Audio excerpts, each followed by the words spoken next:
दोस्तों Microsoft Excel की इस टैब सीरीज में आप सबका स्वागत है, जहां पर आज की इस वीडियो में हम एमएस एक्सेल के डेटा टैब को कवर करने वाले हैं। अब इससे पहले हमने home tab, insert tab, page layout tab और फॉर्मूला टैब को कवर किया था। तो अगर आपको उनमें से कोई भी वीडियो देखनी है तो प्लेलिस्ट में जाके आप उन वीडियोस को देख सकते हैं।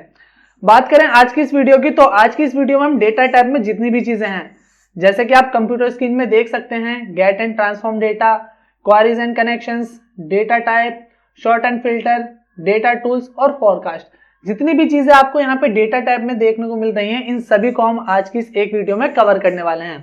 तो अगर आप एक एक्सेल यूजर हैं और रोज रोज एक्सेल पे वर्क करते हैं, चाहे आप रिपोर्ट तैयार करते हैं, डेटा एनालाइज करते हैं, डेटा सेट मैनेज करते हैं, तो आज की ये वीडियो आपके लिए काफी ज्यादा इंपॉर्टेंट होने वाली है, क्योंकि डेटा टैब में ये जितनी भी चीजें हैं ना, इन सभी को इंटरव्यू में काफी ज्यादा पूछा जाता है।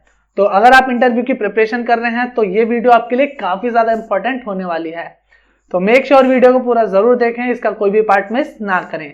वीडियो अच्छी लगे तो इसे लाइक और शेयर जरूर करें। मेरा नाम है जीतू और बिना किसी देरी के चलिए शुरू करते हैं। शुरुआत करते हैं सबसे पहले सेक्शन से, जो है गेट एंड ट्रांसफॉर्म डेटा। अब दोस्तों इस सेक्शन में होता क्या है, पहले इस चीज को समझ लेते हैं।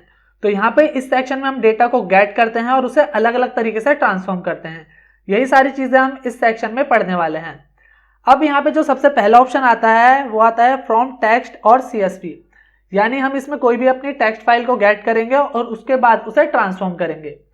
अब इससे पहले मैं आपको एक चीज दिखा देता हूं, जैसे कि हम यहाँ पे आ जाते हैं डेस्कटॉप पे और डेटा टैब के अंदर यहाँ पे मैंने एक फाइल बना के रखी हुई है सेल्समैन डेटा की, जिसमें मेरे पास कुछ इस तरीके से यहाँ पे डेटा है। जैसे कि आप देख सकते हो टेक्स्ट है यहाँ पे, और यहाँ पे जो कॉमे का यूज किया गया है इसे ही सीएसवी फाइल कहते हैं। तो जहाँ पे कॉमा का यूज किया गया है वो सीएसवी फाइल होती है नॉर्मली, और ये सारा का सारा क्या है हमारे पास टेक्स्ट। तो इस फाइल को हम एक्सेल में किस तरीके से ट्रांसफॉर्म करेंगे वो हम देखने वाले हैं। फिलहाल मैं इसे यहाँ से क्लोज कर लेता हूँ, इसे भी क्लोज कर लेता हूँ और डायरेक्टली अपनी एक्सेल फाइल पे आ जाते हैं। यहाँ पे आने के बाद पहले ऑप्शन पे आ जाते हैं, जो है हमारा फ्रॉम टेक्स्ट और सीएसवी। इस पे किया मैंने क्लिक करने के बाद फाइल कहाँ रखी हमने, डेस्कटॉप पे यहाँ पे डेटा टैब में आ जाएंगे और इसमें हमें फाइल मिल जाती है सेल्समैन डेटा नाम से। जैसे इस पे हम यहाँ पे करेंगे इंपोर्ट पे क्लिक, तो आप देखोगे यहाँ पे कुछ ही टाइम में एक फाइल आ जाएगी जो भी हमने यहाँ पे इंपोर्ट करी है। आप देख सकते हो फाइल का यहाँ पे प्रीव्यू शो हो रहा है, सेल्समैन डेटा, यही हमारे फाइल का नाम था। सेल्समैन का नाम आ गया, यहाँ पे डिपार्टमेंट आ गए और साथ ही साथ सैलरी आ गई। तो इसने क्या किया, जहाँ पे भी कॉमा का यूज किया गया था उसके बिहाफ पे डेटा को सेपरेट कर दिया। जैसे कि सेल्समैन नेम था, उसके बाद कॉमा, फिर डिपार्टमेंट, कॉमा, फिर सैलरी। तो यहाँ पे इसने इसे 3 कॉलम में डिवाइड कर दिया, सेल्समैन नेम, डिपार्टमेंट और सैलरी। अब इसके बाद जैसे हम इसे करेंगे लोड, तो लोड होने के बाद जो भी हमारा डेटा था वो यहाँ पे इस तरीके से एक्सेल पे आ जाएगा। तो इस तरीके से आप अपने किसी भी टेक्स्ट के डेटा को एक्सेल पे इंपोर्ट कर सकते हो। इसके बाद आप साइड में देख सकते हो यहाँ पे क्वेरीज एंड कनेक्शंस आ रहा है। तो यहाँ पे ये बता रहा है जो हमारा डेटा है सेल्समैन डेटा का, उसमें हमारे पास 6 रोज हैं, जैसे कि यहाँ पे लिखा आ रहा है 6 रोज। इसके बाद जो हमारा डेटा है वो इस तरीके से यहाँ पे एक तरीके से उसका प्रीव्यू आ रहा है। कॉलम्स कितने, ये कॉलम्स शो कर रहा है हमारा। लास्ट रिफ्रेश कब हुआ था ये डेटा दिखा रहा है। तो जितनी भी चीजें हैं यहाँ पे डेटा से रिलेटेड वो आपको यहाँ पे क्वेरीज एंड कनेक्शंस में देखने को मिल जाती हैं। इसके बाद अगर हम वापस डेटा में आते हैं और आते हैं अगले ऑप्शन में, अगला ऑप्शन हमें कौन सा देखने को मिल जाता है, फ्रॉम वेब। अब यहाँ पे जो फ्रॉम वेब है इस ऑप्शन का क्या यूज है, तो दोस्तों फ्रॉम वेब की मदद से, जैसे आपकी कोई वेबसाइट है या कोई लिंक है, उसके थ्रू आप डेटा को एक्सेल में इंपोर्ट कराना चाहते हो या ट्रांसफॉर्म कराना चाहते हो, तो वो आप बड़ी आसानी से कर सकते हो। समटाइम ऐसा होता है ना कि आपका जो मैनेजर होता है वो बोल देता है कि भाई हमारी जो ये साइट है, इस साइट का डेटा आपको मुझे एक्सेल की फाइल बना के शेयर करना है, तो आप कैसे करोगे। तो उसके लिए आप क्या कर सकते हो, जो भी आपकी साइट है उसके लिंक को फ्रॉम वेब में जाके पेस्ट कर सकते हो और सारा का सारा जो डेटा है वो कहाँ आ जाएगा, एक्सेल में। उसके बाद उस फाइल को आप शेयर कर सकते हो, चाहे मैनेजर को करो चाहे किसी और को करो। तो अब ये ऑप्शन किस तरीके से यूज किया जाता है इसे समझ लेते हैं। इसके लिए मैं यहाँ पे आ जाता हूँ शीट 1 में। शीट 1 में आने के बाद यहाँ पे आ जाते हैं फ्रॉम वेब में, और यहाँ पे हम क्या करते हैं, यूआरएल पेस्ट करना है हमें। यूआरएल बोले तो लिंक, अब लिंक तो हमारे पास है नहीं, तो हम क्या करते हैं, गूगल क्रोम ओपन कर लेते हैं। ओपन किया, इसके बाद यहाँ से कोई भी एक अकाउंट चूज कर लेते हैं हम, और यहाँ पे हम सर्च कर लेते हैं MS धोनी विकिपीडिया और एंटर किया। इसके बाद ये पहले नंबर पे आ रहा है MS धोनी। कुछ भी आप सर्च कर सकते हो, ऐसा नहीं है मैंने MS धोनी सर्च किया है तो आप भी वही करो, जो भी आपको अच्छा लगता है वो सर्च कर लो। बाकी जिस चीज़ का डेटा आपको शेयर करना है तो आपको एग्जैक्टली वही सर्च करना पड़ेगा यहाँ पे। इसके बाद यहाँ पे इस लिंक को मैं कर लेता हूँ कॉपी। कॉपी करके हम क्या करते हैं, एक्सेल में आ जाते हैं और यहाँ पे फ्रॉम वेब में URL पे आना है और यहाँ पे जो लिंक हमने कॉपी किया था उसे करना है पेस्ट। पेस्ट करने के बाद हमें करना है यहाँ पे ओके। अब ओके करने के बाद यहाँ पे आप देख सकते हो इस तरीके से ये कनेक्शन हो रहा है। थोड़ा सा ये टाइम लेता है जैसे कि आप देख सकते हो, क्योंकि इंटरनेट से चलता है ये। अब यहाँ पे जितनी भी फाइल्स हैं वो सारी की फाइल्स यहाँ पे क्रिएट होने लगेंगी। थोड़ा सा टाइम ले रहा है ये। जैसे कि आप देख सकते हो MS धोनी विकीपीडिया से रिलेटेड जो जो फाइल थी वो यहाँ पे आ चुकी हैं। टेबल 1 पे हम क्लिक करेंगे तो इस तरीके से यहाँ पे आ रहा है। टेबल 2 पे क्लिक करेंगे तो यहाँ पे इस तरीके से आएगा। 3 पे क्लिक करेंगे इस तरीके से यहाँ पे आ जाएगा। तो जो भी आपको टेबल का डेटा चाहिए उसे आप यहाँ पे पिक कर सकते हो। यहाँ पे हमें ये वाला डेटा चाहिए, इस पर मैंने क्लिक किया और यहाँ पे कर देंगे लोड। जैसे लोड पे क्लिक करेंगे तो उसके बाद जो भी डेटा होगा वो यहाँ पे एक्सेल में आ जाएगा। थोड़ा सा टाइम लग रहा है यहाँ पे, लेकिन आप देख सकते हो इस तरीके से जो है डेटा आपका फ्रॉम वेब से इस तरीके से एक्सेल में आ चुका है। अब इसमें आपको डिजाइन भी देखने को मिल जाता है, अलग से आपको डिजाइन बनाने की कोई जरूरत नहीं अपने टेबल पे। साथ ही साथ फिल्टर भी आपको यहाँ पे देखने को मिल जाता है। अगर आपको कोई चीज नहीं चाहिए तो उसे आप यहाँ से रिमूव भी कर सकते हो अपने अकॉर्डिंग। क्लियर है? जैसे मुझे 10 विकेट्स इन मैच वाला नहीं चाहिए तो यहाँ पे मैंने क्लिक हटाया, ओके किया। जैसे मैंने क्लिक हटाया तो उसके बाद आप देखोगे यहाँ से जो 10 विकेट वाला सेक्शन था वो हट जाएगा। फिर हम आते हैं यहाँ पे और इसके बाद 10 विकेट इन मैच पे करते हैं क्लिक और करते हैं ओके। जैसे ही ओके किया इसके बाद आप देखो यहाँ पे 10 विकेट इन मैच वाला जो यहाँ पे रो थी या फिर जो डेटा था वो यहाँ पे इस तरीके से आ चुका है। अब जब टेबल आ गई है तो टेबल डिजाइन का भी ऑप्शन यहाँ पे आ जाएगा। टेबल डिजाइन के बारे में ऑलरेडी मैं आपको बता चुका हूँ किस तरीके से आप टेबल में डिजाइन दे सकते हो। साथ ही साथ ये सारी जो चीजें हैं या ऑप्शन है इन्हें किस तरीके से आप यूज कर सकते हो, ये सारी चीजें मैं ऑलरेडी आपको बता चुका हूँ। अब क्वारीज एंड कनेक्शंस में देखें तो यहाँ पे भी सेम चीज आ जाएगी। टोटल रोज कितनी है, 13 रोज है तो 13 रोज आ जाएंगी। टोटल कॉलम्स कितने हैं वो बता देगा, ये लास्ट रिफ्रेश क्या था वो बता देगा। तो ये सारी चीजें आपको क्वारीज एंड कनेक्शन में देखने को मिल जाती हैं। इसके अलावा अगर आपको डायरेक्टली किसी साइट का डेटा भेजना है तो वो भी आप भेज सकते हो। इसके लिए क्या करना है, डेटा पे आना है और यहाँ पे आ जाना है फ्रॉम वेब में।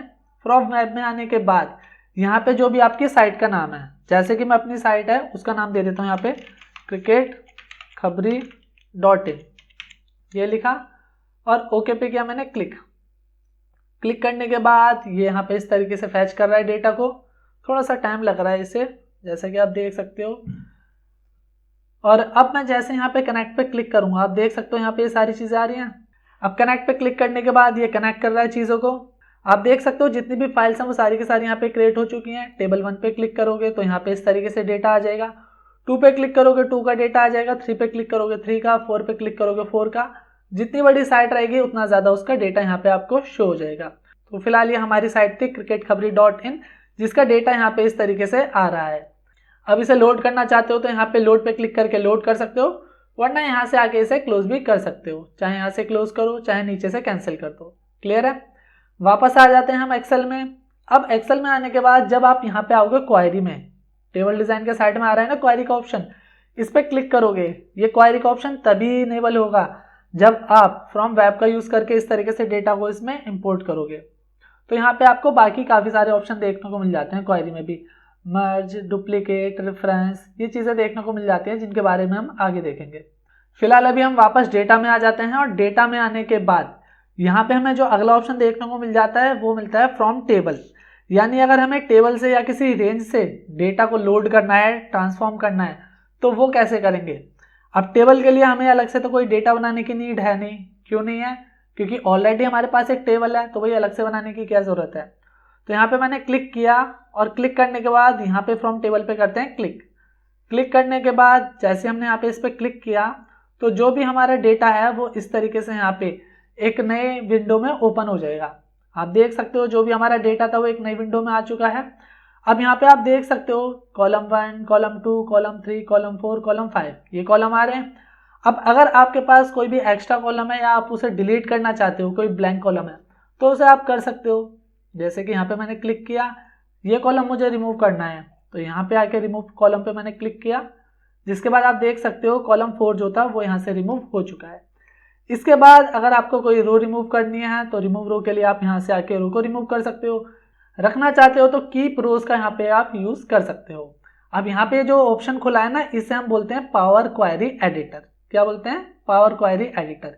यहाँ से भी जो हमारा डेटा होता है हम उसे एडिट कर सकते हैं, कस्टमाइज कर सकते हैं, जैसा कि आप देख सकते हो। अब हमें क्या करना है, यहाँ से हमें करना है इसे क्लोज। जैसे क्लोज करेंगे तो ये जो डेटा है हमारा, इतना डेटा टेबल की फॉर्म में आ जाएगा। मैंने किया यहाँ से इसे क्लोज। क्लोज करने के बाद यहाँ पे हम क्या रखना चाहते हैं, इसे कीप रखना चाहते हैं, तो कीप पे क्लिक करेंगे। जिसके बाद आप देखो यहाँ पे जो कॉलम था, कॉलम नंबर 4, वो यहाँ से रिमूव हो चुका है और जो ये हमारी टेबल थी वो एक नई शीट में आ चुकी है। जैसे कि आप देख सकते हो यहाँ पे टेबल 2 हमारी 2 हैं। एक यह है टेबल 2 जिसमें हमारे यहाँ पे 5 कॉलम थे, और एक यह है टेबल 2 जिसमें हमारे यहाँ पे 4 कॉलम है, क्योंकि कॉलम नंबर 4 तो डिलीट कर दिया और कॉलम 5 यहाँ पे शो हो रहा है। तो फ्रॉम टेबल और रेंज की मदद से आप अपने किसी भी टेबल के डेटा को ट्रांसफॉर्म कर सकते हो। अब यहाँ पे जो अगला ऑप्शन हमें मिलता है ना, वो है यहाँ पे पिक्चर्स का। यानी अगर आपको पिक्चर से डेटा जो है वो ट्रांसफॉर्म कराना है तो वो कैसे करोगे। अब यहाँ पे ट्रांसफॉर्म के लिए हमें क्या करना पड़ेगा, जैसे कि मैं यहाँ पे क्लिक कर देता हूँ। इस जगह मैंने क्लिक किया साइड में, और यहाँ पे हमें आना है क्वेरी एंड कनेक्शंस को भी मैं क्लोज कर देता हूँ। वापस आपको ऑन करना है इसे, तो आप इस पर क्लिक कर देना, ये ऑन हो जाएगा। फिलहाल यहाँ से मैं इसे क्लोज कर रहा हूँ। क्लोज करने के बाद एक नई शीट ही ले लेते हैं, ऐसा करते हैं, नहीं तो जगह कम पड़ जाएगी। शीट 1 में आ जाते हैं। यहाँ पे मैंने क्लिक किया और यहाँ पे आ जाते हैं फ्रॉम पिक्चर पे। इस पे हमें करना है क्लिक। क्लिक करने के बाद यहाँ पे जिस भी इमेज से आप डेटा को इंसर्ट या एक्सपोर्ट कराना चाहो या ट्रांसफॉर्म कराना चाहो, सबका मतलब एक ही होता है, तो वो आप यहाँ से करवा सकते हो। हमें क्या करना है, यहाँ से हम आ जाते हैं स्क्रीनशॉट में। स्क्रीनशॉट में आने के बाद कोई भी आप यहाँ से एक इमेज ले लो जो आपको अच्छी लग रही है। जैसे कि हम यहाँ पे ले लेते हैं एक्सेल फॉर्मूला इफ एरर। ये एक इमेज ली मैंने और यहाँ पे किया इंसर्ट। इंसर्ट करने के बाद यहाँ से डेटा को एनालाइज कर रहा है। जैसा कि आप देख सकते हो, डेटा फ्रॉम पिक्चर, जो भी पिक्चर है उससे डेटा को ये एनालाइज कर रहा है। कंप्लीट हो चुका है। अब यहाँ पे इसने इसका प्रीव्यू दे दिया है, जो जो चीज़ें हैं यहाँ पे। जैसे मैं यहाँ पे आके करूँगा इंसर्ट डेटा पे क्लिक करने के बाद यहाँ पे ये बता रहा है इंसर्ट एनीवे, तो यहाँ पे हमें इस पर क्लिक कर देना है। जैसे क्लिक करेंगे तो जहाँ कर्सर होगा उससे रिलेटेड जो भी डेटा होगा वो यहाँ पे आ जाएगा। अब इमेज में तो कुछ था नहीं ज़्यादा, इसलिए यहाँ पे सिर्फ ये आ रहा है, तो मैं इसे डिलीट करके दोबारा आपको करके दिखाता हूँ एक अच्छी इमेज पे। डिलीट किया मैंने इसे। वापस यहाँ पे आते हैं, पिक्चर पे आते हैं, पिक्चर फ्रॉम फाइल। इस बार डाउनलोड में आते हैं। डाउनलोड में आने के बाद नीचे स्क्रॉल करते हैं थोड़ा सा और लाइक दिस, डेटा क्लीन वाली इमेज है, इस पर मैं करता हूँ इंसर्ट। इंसर्ट करने के बाद इसके अंदर काफ़ी सारा डेटा है, क्योंकि बैकग्राउंड में मैंने इसमें जो इमेज लगाई है उसमें डेटा बना हुआ है। यहाँ पे पहले ये डेटा एनालाइज कर रहा है। अब इसमें टाइम इसलिए ज़्यादा लग रहा है क्योंकि इस वाली इमेज में डेटा भी तो ज़्यादा है, इसलिए उसे एनालाइज करने में टाइम ले रहा है। अब आप देख सकते हो यहाँ पे इस तरीके से आ रहा है। अब अगर मैं इसे राइट साइड ड्रैग करूँ तो आप देखो इसके अंदर काफ़ी सारी चीज़ें आपको देखने को मिल जाएंगी, है ना, काफ़ी सारी चीज़ें, क्योंकि यहाँ पे इमेज में काफ़ी सारी चीज़ें बनी हुई हैं।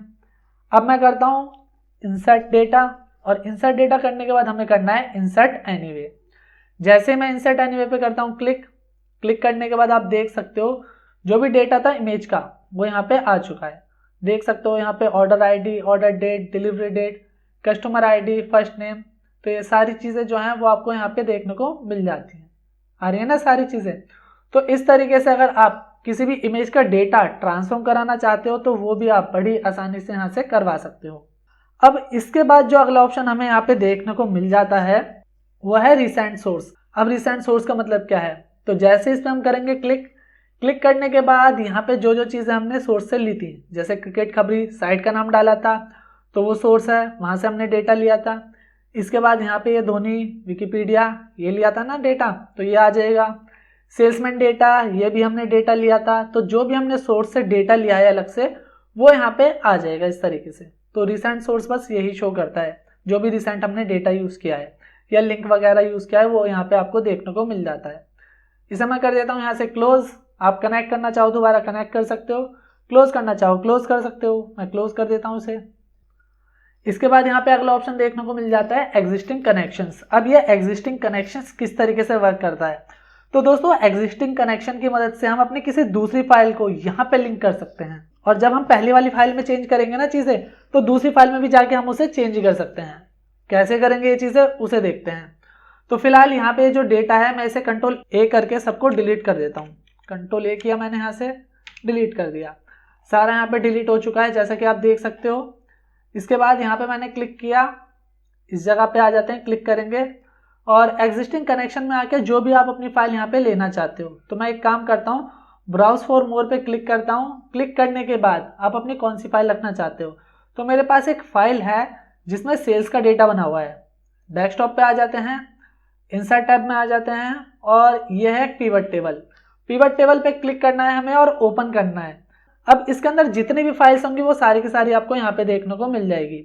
तो इसमें से कौन सी फाइल में आपका डेटा है, तो हमारा डेटा है शीट 1 में। शीट 1 को मैंने सेलेक्ट किया और क्या यहाँ से ओके। ओके करने के बाद यहाँ से आप इसे टेबल में कन्वर्ट करना चाहते हो, पिवट टेबल में कन्वर्ट करना चाहते हो, पिवट चार्ट, या फिर नॉर्मली क्रिएट करना चाहते हो कनेक्शन। तो मैं यहाँ पे पिवट टेबल ले लेता हूँ और ओके करता हूँ। ओके करने के बाद इस तरीके से यहाँ पे पिवट टेबल क्रिएट हो जाएगी। अब पिवट टेबल क्रिएट क्यों करी है, क्योंकि भाई पिवट टेबल से हम डेटा को समराइज कर सकते हैं ना। आपके पास काफ़ी बड़ा डेटा है, जैसे कि आप देख सकते हो, एज है, जेंडर है, नेम है, डिपार्टमेंट है, सेल्स है, ये सारी चीज़ें हैं। लेकिन भाई आपके मैनेजर ने ये बोला कि आपको इन सब से कोई मतलब नहीं है, उसे सिर्फ देखना है कि किस पर्सन ने कितनी सेल करी है। तो आप यहाँ पे पिवट टेबल में आके इस जगह क्लिक करो नेम पे, और जो टोटल सेल है उस पर क्लिक कर दो। तो किस पर्सन ने टोटल कितनी सेल करी है वो आपको यहाँ पे देखने को मिल जाएगी। इसके अलावा आपका मैनेजर ये चाहता है कि भाई टोटल जो मेल हैं उन्होंने कितनी सेल करी है, या टोटल जो फीमेल हैं उन्होंने कितनी सेल करी है। तो ये कैसे चेक करेंगे, इसके लिए आपको क्या करना है, पहले जो यहाँ पे क्लिक किया है, चेक लगाया, उन्हें हटा देना है। जेंडर पे करना है आपको क्लिक। जेंडर पे क्लिक करने के बाद टोटल सेल पे आपको करना है क्लिक, जिससे इस तरीके से यहाँ पे जो टोटल सेल है वो आपको यहाँ पे शो हो जाएंगी। इसके अलावा अगर मैं दोनों से क्लिक हटा देता हूँ, जैसे कि मैंने हटा दिया, और आप जो है डिपार्टमेंट वाइज सेल चेक करना चाहते हो, तो ये डिपार्टमेंट है, इसे पकड़ के हमें यहाँ पे लाना है फिल्टर में। फिल्टर में आ गया। अब हम ले लेते हैं यहाँ से नेम लिए और ले लेते हैं सेल्स ऑफ 2025, ये आ गया। डिपार्टमेंट पे आएंगे और हम चाहते हैं सिर्फ इलेक्ट्रॉनिक डिपार्टमेंट में जिन लोगों ने सेल करी है वही शो हो। ओके करेंगे तो इन लोगों ने सिर्फ इलेक्ट्रॉनिक डिपार्टमेंट में सेल करी है तो ये आ जाएंगे। फिर आगे अगर हम करेंगे यहाँ पे ग्रोसरी, ओके करेंगे तो ग्रोसरी डिपार्टमेंट वाले आ जाएंगे। सेम चीज़ आप बाकी चीज़ें जो है यहाँ पे कर सकते हो। पिवट टेबल के बारे में मैं ऑलरेडी इंसर्ट टैब में पढ़ा चुका हूँ, डिटेल में इसके बारे में मैंने समझाया है, तो वहां जाके आप पिवट टेबल के बारे में अच्छे से समझ सकते हो। अब मैं एक काम करता हूँ, यहाँ से जो है सारी चीज़ें ले लेता हूँ, लाइक नेम हो गया, सेल्स ऑफ 2024-25, टोटल सेल, ये 4 चीज़ें इनफ हैं। 4 चीज़ें लिए मैंने, और फिल्टर हटा देते हैं, काम करते हैं, यहाँ से डिपार्टमेंट को पकड़ के फिल्टर हटा देते हैं, हट गया। अब जैसा कि आप देख सकते हो मेरे पास ये नाम है, राहुल, मोहित, राधा, अंशुल, सूरज, प्रियंका, अवनी, अलका, काफ़ी सारे नाम हैं जैसे कि आप देख सकते हो। अब अगर मैं अपनी ओरिजिनल फाइल में से कुछ भी चेंज करूंगा तो वो जो चेंज होगा वो यहाँ पे भी अप्लाई हो जाएगा। जैसे कि यहाँ पे आप देख सकते हो मैं अपनी फाइल पे आ चुका हूँ, और राहुल की जगह इस बार मैं रख लेता हूँ रमेश। रमेश क्या, मैंने वापस अपनी फाइल पे आ जाते हैं। यहाँ पे अभी तो चेंज नहीं हुआ, लेकिन हमें क्या करना है, डेटा टैब में आना है जो कि हम ऑलरेडी हैं, और रिफ्रेश पे आके जैसे रिफ्रेश ऑल पे करेंगे क्लिक, और यहाँ पे नीचे आएंगे तो आप देख सकते हो यहाँ से डेटा हमारा चेंज हो जाएगा। आ गया ना रमेश यहाँ पे। इसके अलावा जैसे मैं कुछ और चेंज करूँ, यहाँ पे आ जाते हैं, और प्रीति की जगह मैंने रख लिया यहाँ पे आरती। वापस आते हैं फाइल पे, यहाँ पे तो आरती नहीं है जैसा कि मैं बता चुका हूँ आपको, और अगर हम यहाँ पे रिफ्रेश में आके करेंगे प्रीति की जगह आरती हो जाएगा। तो पहले देख लेते हैं यहाँ पे प्रीति कहाँ है, यह है प्रीति, और जैसे यहाँ पे हम करेंगे रिफ्रेश तो आप देख सकते हो यहाँ से जो प्रीति था वो हट गया और आरती आ जाएगा। यहाँ पे कहाँ है आरती, ये आ गया आरती। जो भी चीज़ हम रिफ्रेश करते हैं ना वो नीचे आ जाती है, इसलिए यहाँ पे नीचे शो हो रहा है, तो इस चीज़ का ध्यान रखना। अब ये फाइल आपको अलग से ओपन करके रखनी पड़ेगी अपनी, ऐसा नहीं कि ये फाइल आपको ओपन मिलेगी पहले से। तो जो फाइल आपने लिंक करी है वो तो यह है यहाँ पे, और जिससे लिंक करी है उसे आपको अलग से ओपन करना पड़ेगा, उसमें चेंज करोगे और उसके बाद यहाँ पे आके आप रिफ्रेश करोगे, तभी जो डेटा है आपका वो रिफ्रेश होगा। क्लियर है ना। इसके बाद यहाँ पे क्वेरीज एंड कनेक्शंस, ये तो मैं बता चुका हूँ क्वेरीज एंड कनेक्शंस के बारे में। यहाँ पे क्लिक करोगे क्वेरीज एंड कनेक्शन में, तो जो भी चीज़ें होती हैं, आपका डेटा है किस नाम से, टेबल कितनी है, रो कितनी है, कॉलम कितने हैं, वो सारी चीज़ें आपको यहाँ पे देखने को मिल जाती है। प्रॉपर्टीज पे क्लिक करेंगे तो प्रॉपर्टीज, इससे रिलेटेड प्रॉपर्टीज आ जाती है। जो भी इसके अंदर की चीज़ है वो सारी आपको प्रॉपर्टीज के अंदर देखने को मिल जाती हैं। फिलहाल इसे मैं कैंसिल कर देता हूँ। इसके बाद यहाँ पे अब ऑप्शन आ जाता है वर्कबुक लिंक्स। अब ये वर्कबुक लिंक्स किस तरीके से वर्क करता है इसे समझ लेते हैं। नॉर्मली लोग इसमें काफ़ी ज़्यादा कंफ्यूज होते हैं। कंफ्यूज क्यों होते हैं भाई, जब ऑप्शन ये चल ही नहीं रहा है तो यूज़ कैसे होगा, इस वजह से कंफ्यूज होते हैं। तो इसके लिए मैं क्या करता हूँ, जो मेरा पिवट टेबल का ओरिजिनल डेटा है यहाँ पे आ जाते हैं। ये डेटा है मेरे पास, कंट्रोल ए से मैं इसे सेलेक्ट कर लेता हूँ। सेलेक्ट हो गया पूरा। कंट्रोल सी से करता हूँ कॉपी। कॉपी करने के बाद कंट्रोल एन करता हूँ, जिससे कि नई वर्कबुक आ जाएगी। एक नई वर्कबुक आ गई।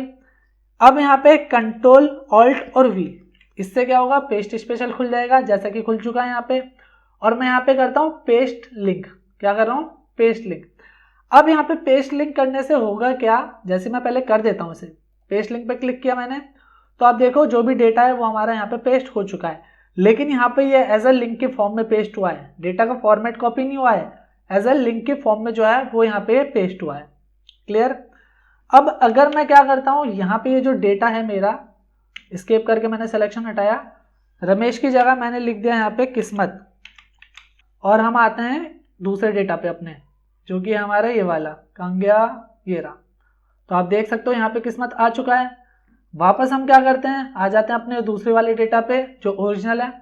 यहाँ पे राधा की जगह मैंने कर दिया कमल। क्लिक हटाया, वापस आते हैं अपने डेटा पे, तो आप देख सकते हो यहाँ पे कमल हो चुका है। तो यहाँ पे जो फाइल है ना, ये दोनों फाइल इंटरलिंक हो चुकी हैं, जिसकी वजह से अगर मैं ओरिजिनल फाइल में कुछ भी चेंज कर रहा हूँ ना, तो बिना कुछ किए इस वाली फाइल में भी डेटा ऑटोमेटिक चेंज हो रहा है। अब जब हम यहाँ पे आएंगे डेटा में, तो यहाँ पे आपको वर्कबुक लिंक का ऑप्शन जो है मिल जाता है। नॉर्मली ओरिजिनल वाले में जाओगे तो उसमें नहीं मिलेगा, क्योंकि जो डेटा है हमने कहाँ पेस्ट किया है, लिंक के थ्रू यहाँ पे। तो यहाँ पे आपको ये वर्कबुक लिंक का ऑप्शन देखने को मिल जाएगा। अब अगर आप यहाँ पे वर्कबुक लिंक पे करोगे क्लिक, तो क्लिक करने के बाद यहाँ पे आपको इस तरीके से ऑप्शन देखने को मिल जाता है। यहाँ पे फाइल का नाम आ जाएगा, पीवट नाम था तो यहाँ पे ये पीवट आ जाएगा। इस पर क्लिक करोगे तो इससे रिलेटेड आप इस वर्कबुक को ओपन करना चाहते हो तो ओपन हो जाएगी। कॉपी करना चाहते हो इसका लिंक तो कॉपी हो जाएगा। चेंज करना चाहते हो सोर्स, क्योंकि अभी इसका सोर्स क्या है, जो हमारी ओरिजिनल पिवट टेबल की जो फाइल है वो, जहाँ से डेटा हमने लिया है। और ब्रेक करोगे लिंक्स, तो लिंक ब्रेक करने से होगा क्या कि अगर हम ओरिजिनल में कुछ भी चेंज कर रहे हैं तो यहाँ पे कुछ भी चेंज नहीं होगा। ब्रेक ऑल करोगे तो सारे ब्रेक हो जाएगा। फिलहाल मैं यहाँ पे ब्रेक करके दिखा देता हूँ, जैसे कि मैंने किया यहाँ पे ब्रेक। पहले मैं ओपन भी करके दिखा देता हूँ। ओपन पे क्लिक किया तो यहाँ पे ओपन हो जाएगी फाइल, इस तरीके से आ गई ना, यही तो सोर्स है हमारा। वापस आ जाते हैं इस वाली फाइल पे अपनी, क्लिक करते हैं, कॉपी करेंगे लिंक, लिंक तो कॉपी हो जाएगा नॉर्मली, पता है। चेंज करना चाहते हो सोर्स, इस पर क्लिक करो तो जो भी आप नया सोर्स लेना चाहते हो यहाँ से पिक कर सकते हो, नई फाइल का सोर्स आ जाएगा। कैंसिल करता हूँ फिलहाल मैं यहाँ पे। इसके बाद मैं करता हूँ ब्रेक लिंक्स, इस पर मैंने किया क्लिक। अब यहाँ पे जो लिंक है वो ब्रेक करने के लिए पूछ रहा है, तो मैंने बोला ब्रेक कर दो भाई लिंक्स को हमारे। ब्रेक लिंक्स पे किया मैंने क्लिक। क्लिक करने के बाद अब जो लिंक है हमारा वो ब्रेक हो गया है।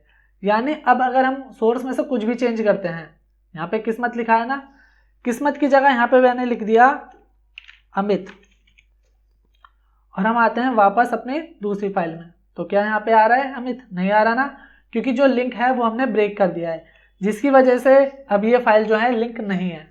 तो दोस्तों इस तरीके से जो है आप वर्कबुक लिंक्स का यूज कर सकते हो और अपने किसी भी दो फाइल्स को बड़ी आसानी से लिंक कर सकते हो, जिससे कि अगर आप कोई भी चेंजेस एक फाइल में करते हो जो आपकी सोर्स की होती है, तो दूसरी फाइल में भी वो ऑटोमेटिक चेंज या अपडेट हो जाती है। अब यहाँ पे गेट एंड ट्रांसफॉर्म डेटा में एक ऑप्शन रह गया था, गेट डेटा। ये गेट डेटा क्या है? तो जितनी चीजें हमने यहाँ पे पढ़ी है ना, वही सारी की सारी हमें गेट डेटा में देखने को मिल जाती हैं। यहाँ पे भी हम अलग अलग तरीके से फाइल को गेट कर सकते हैं और डेटा को ट्रांसफॉर्म कर सकते हैं। सारे के सारे ऑप्शन यहाँ पे वही हैं, बस थोड़ी से अलग अलग चीजें हैं, बाकी सब में होना वही है कि डेटा को गेट करना है और उन्हें ट्रांसफॉर्म करना है। ये सारी चीजें आपको इसमें देखने को मिल जाती हैं। इसलिए जो है ये सेक्शन मैंने नहीं पढ़ाया, क्योंकि इससे रिलेटेड काफी सारी चीजें यहाँ पे हम ऑलरेडी पढ़ चुके हैं।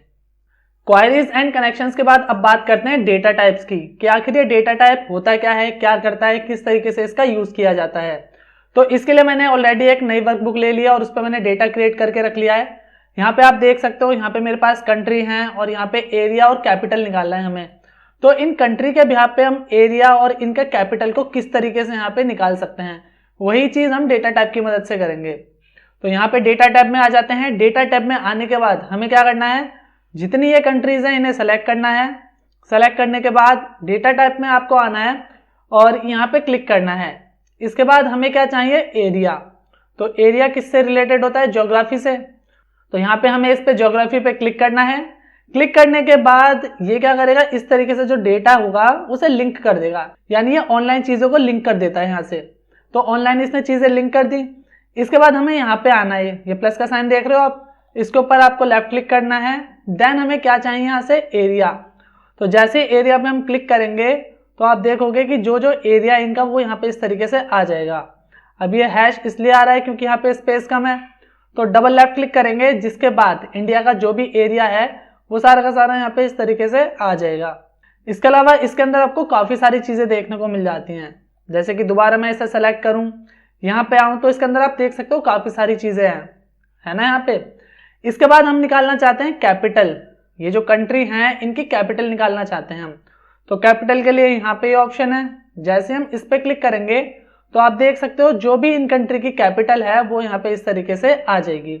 कुल मिला के बात यह है कि डेटा टाइप क्या करता है, जो भी आपके पास डेटा है उसे ऑनलाइन लिंक कर देता है और उसके थ्रू आप जो भी चीजें यहाँ से निकालना चाहो, इसके अंदर जितनी भी चीजें हैं उन्हें आप इजिली निकाल सकते हो।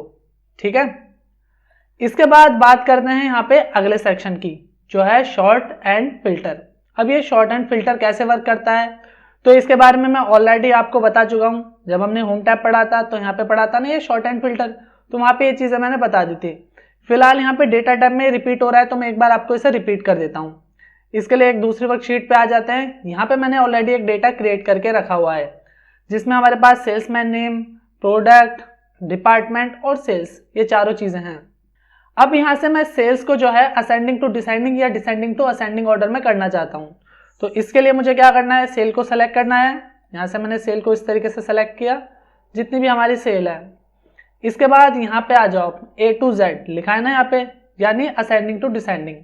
जैसे आप इस पर क्लिक करोगे, इसके बाद ये पूछ रहा है कि आप अपने सिलेक्शन को एक्सपेंड करना चाहते हो, बढ़ाना चाहते हो। तो हमें तो सिलेक्शन बढ़ाना नहीं है, जितना सिलेक्शन है उसके साथ हम कंटिन्यू करना चाहते हैं। इस पर क्लिक करेंगे हम और कर देंगे शॉर्ट, जिसके बाद आप देख सकते हो इस तरीके से जो भी हमारा डेटा है असेंडिंग ऑर्डर में आ जाएगा, जो हमारी सेल है। इसके बाद अगर हम इसे अपोजिट करना चाहते हैं, यानी पहले सबसे बड़ी आए फिर उससे छोटी फिर उससे बड़ी, तो इसके लिए हमें यहाँ पे आना है और इसके बाद कंटिन्यू विद करंट सिलेक्शन पे क्लिक करना है एंड देन करना है शॉर्ट, जिसके बाद इस तरीके से जो हमारी सेल है वो डिक्रीजिंग ऑर्डर में आ जाएगी। इसके अलावा यहाँ पे शॉर्ट का ऑप्शन और आ रहा है, यहाँ से भी हम डेटा को शॉर्ट कर सकते हैं। अब इसके लिए हमें क्या करना है, जस्ट शॉर्ट पे क्लिक करना है और यहाँ पे हमें क्या करना है, सिलेक्शन अगर आप एक्सपेंड करना चाहो, सबके हिसाब से करना चाहो तो सबको सेलेक्ट कर लो, लेकिन सिर्फ आपको सेल के बिहाफ पे करना है तो आप सेल के बिहाफ पे भी कर सकते हो। तो हमें क्या करना है, कंटिन्यू विद करंट सिलेक्शन, क्योंकि सेल के बिहाफ पे हम करना चाहते हैं और हमें करना है शॉर्ट पे क्लिक। शॉर्ट पे क्लिक करने के बाद यहाँ पे इस तरीके से कुछ ये ऑप्शन आ जाएगा। अब सबसे पहले आता है शॉर्ट बाय, जो शॉर्ट है आप किस चीज के बिहाफ पे करना चाहते हो। तो हमने एक ही कॉलम सेलेक्ट किया है, जितने कॉलम आप सेलेक्ट करोगे उसी के बिहाफ पे डेटा आपको शॉर्ट होने के लिए यहाँ पे शो करता है। तो एक कॉलम है तो एक कॉलम के बिहाफ पे डेटा शॉर्ट होगा, यही आ रहा है यहाँ पे सेल का। अब जब हम यहाँ पे आते हैं तो इसके अंदर हमें 4 ऑप्शन मिल जाते हैं, cell values, cell colour, font colour, conditional formatting icons, ये 4 चीजें हैं। तो फिलहाल हम यहाँ पे करते हैं सेल वैल्यूज पे क्लिक और यहाँ पे लार्जेस्ट टू स्मॉल या स्मॉलेस्ट टू लार्जेस्ट, जिस तरीके से भी आप शॉर्ट कराना चाहते हो आपको जस्ट उस पर क्लिक करना है। तो अभी तो ऑलरेडी लार्जेस्ट टू स्मॉल है, हम क्या करते हैं स्मॉलेस्ट टू लार्जेस्ट और ओके करेंगे तो यहाँ से आपका जो डेटा है स्मॉलेस्ट टू लार्जेस्ट में इस तरीके से शॉर्ट हो जाएगा। इसके अलावा इस बार मैं डेटा को पूरा सेलेक्ट करता हूँ, मैंने यहाँ क्लिक किया, कंट्रोल A किया, जिससे पूरा डेटा सेलेक्ट हो गया। वापस हम शॉर्ट में आएंगे और अब अगर आप यहाँ पे नोटिस करोगे तो चारों के चारों जो कॉलम है वो यहाँ पे इस तरीके से शो हो जाएंगे, सेल्समैन, प्रोडक्ट, डिपार्टमेंट, सेल्स, ये सारी चीजें शो हो रही हैं। तो इसके बिहाफ पे भी आप चूज करके जो डेटा है उसे शॉर्ट करवा सकते हो। अब यहाँ पे जो है ये 4 ऑप्शन आ रहे थे। सेल वैल्यूज तो आपको क्लियर है, cell colour, font colour, conditional formatting icons, ये क्या है। अगर आप सेल कलर के बिहाफ पे डेटा को शॉर्ट कराना चाहते हो, जैसे कि आपके पास डेटा है कोई और उसमें 2 कलर है, आप ये चाहते हो कि भाई आपके पास येलो और रेड कलर है, तो रेड कलर वाला डेटा ऊपर आए तो सेल कलर को आप सेलेक्ट करोगे और उसके बाद जो भी कलर यहाँ पे आएगा उसे चूज करके ऑन टॉप करके ओके कर दोगे तो रेड कलर वाला जो डेटा होगा वो ऊपर आ जाएगा और जो दूसरा कलर है वो नीचे आ जाएगा। सेम चीज़ यहाँ पे फॉन्ट कलर है। फॉन्ट कलर में क्या है, जो आपके टेक्स्ट है यानी फॉन्ट, उसमें आपने 2 कलर दे दिए, एक दे दिया येलो, एक दे दिया ग्रीन। आप चाहते हो ग्रीन कलर वाला टॉप में आए जो डेटा है आपका, तो आपको फॉन्ट कलर चूज करना है। यहाँ पे कलर आ जाएंगे, उन कलर को सेलेक्ट करना है।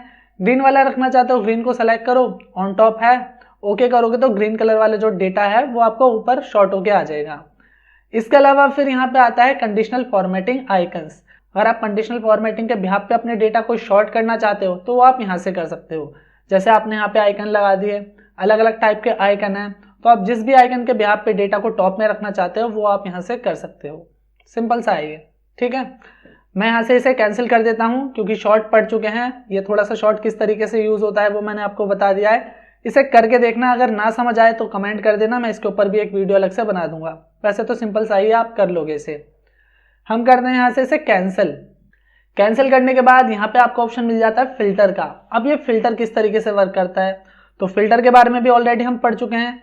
फिल्टर की मदद से हम अपने डेटा को अपने अकॉर्डिंग शो और हाइड कर सकते हैं, यानी जो डेटा हम देखना चाहें वो देख सकते हैं, बाकी सबको हाइड कर सकते हैं।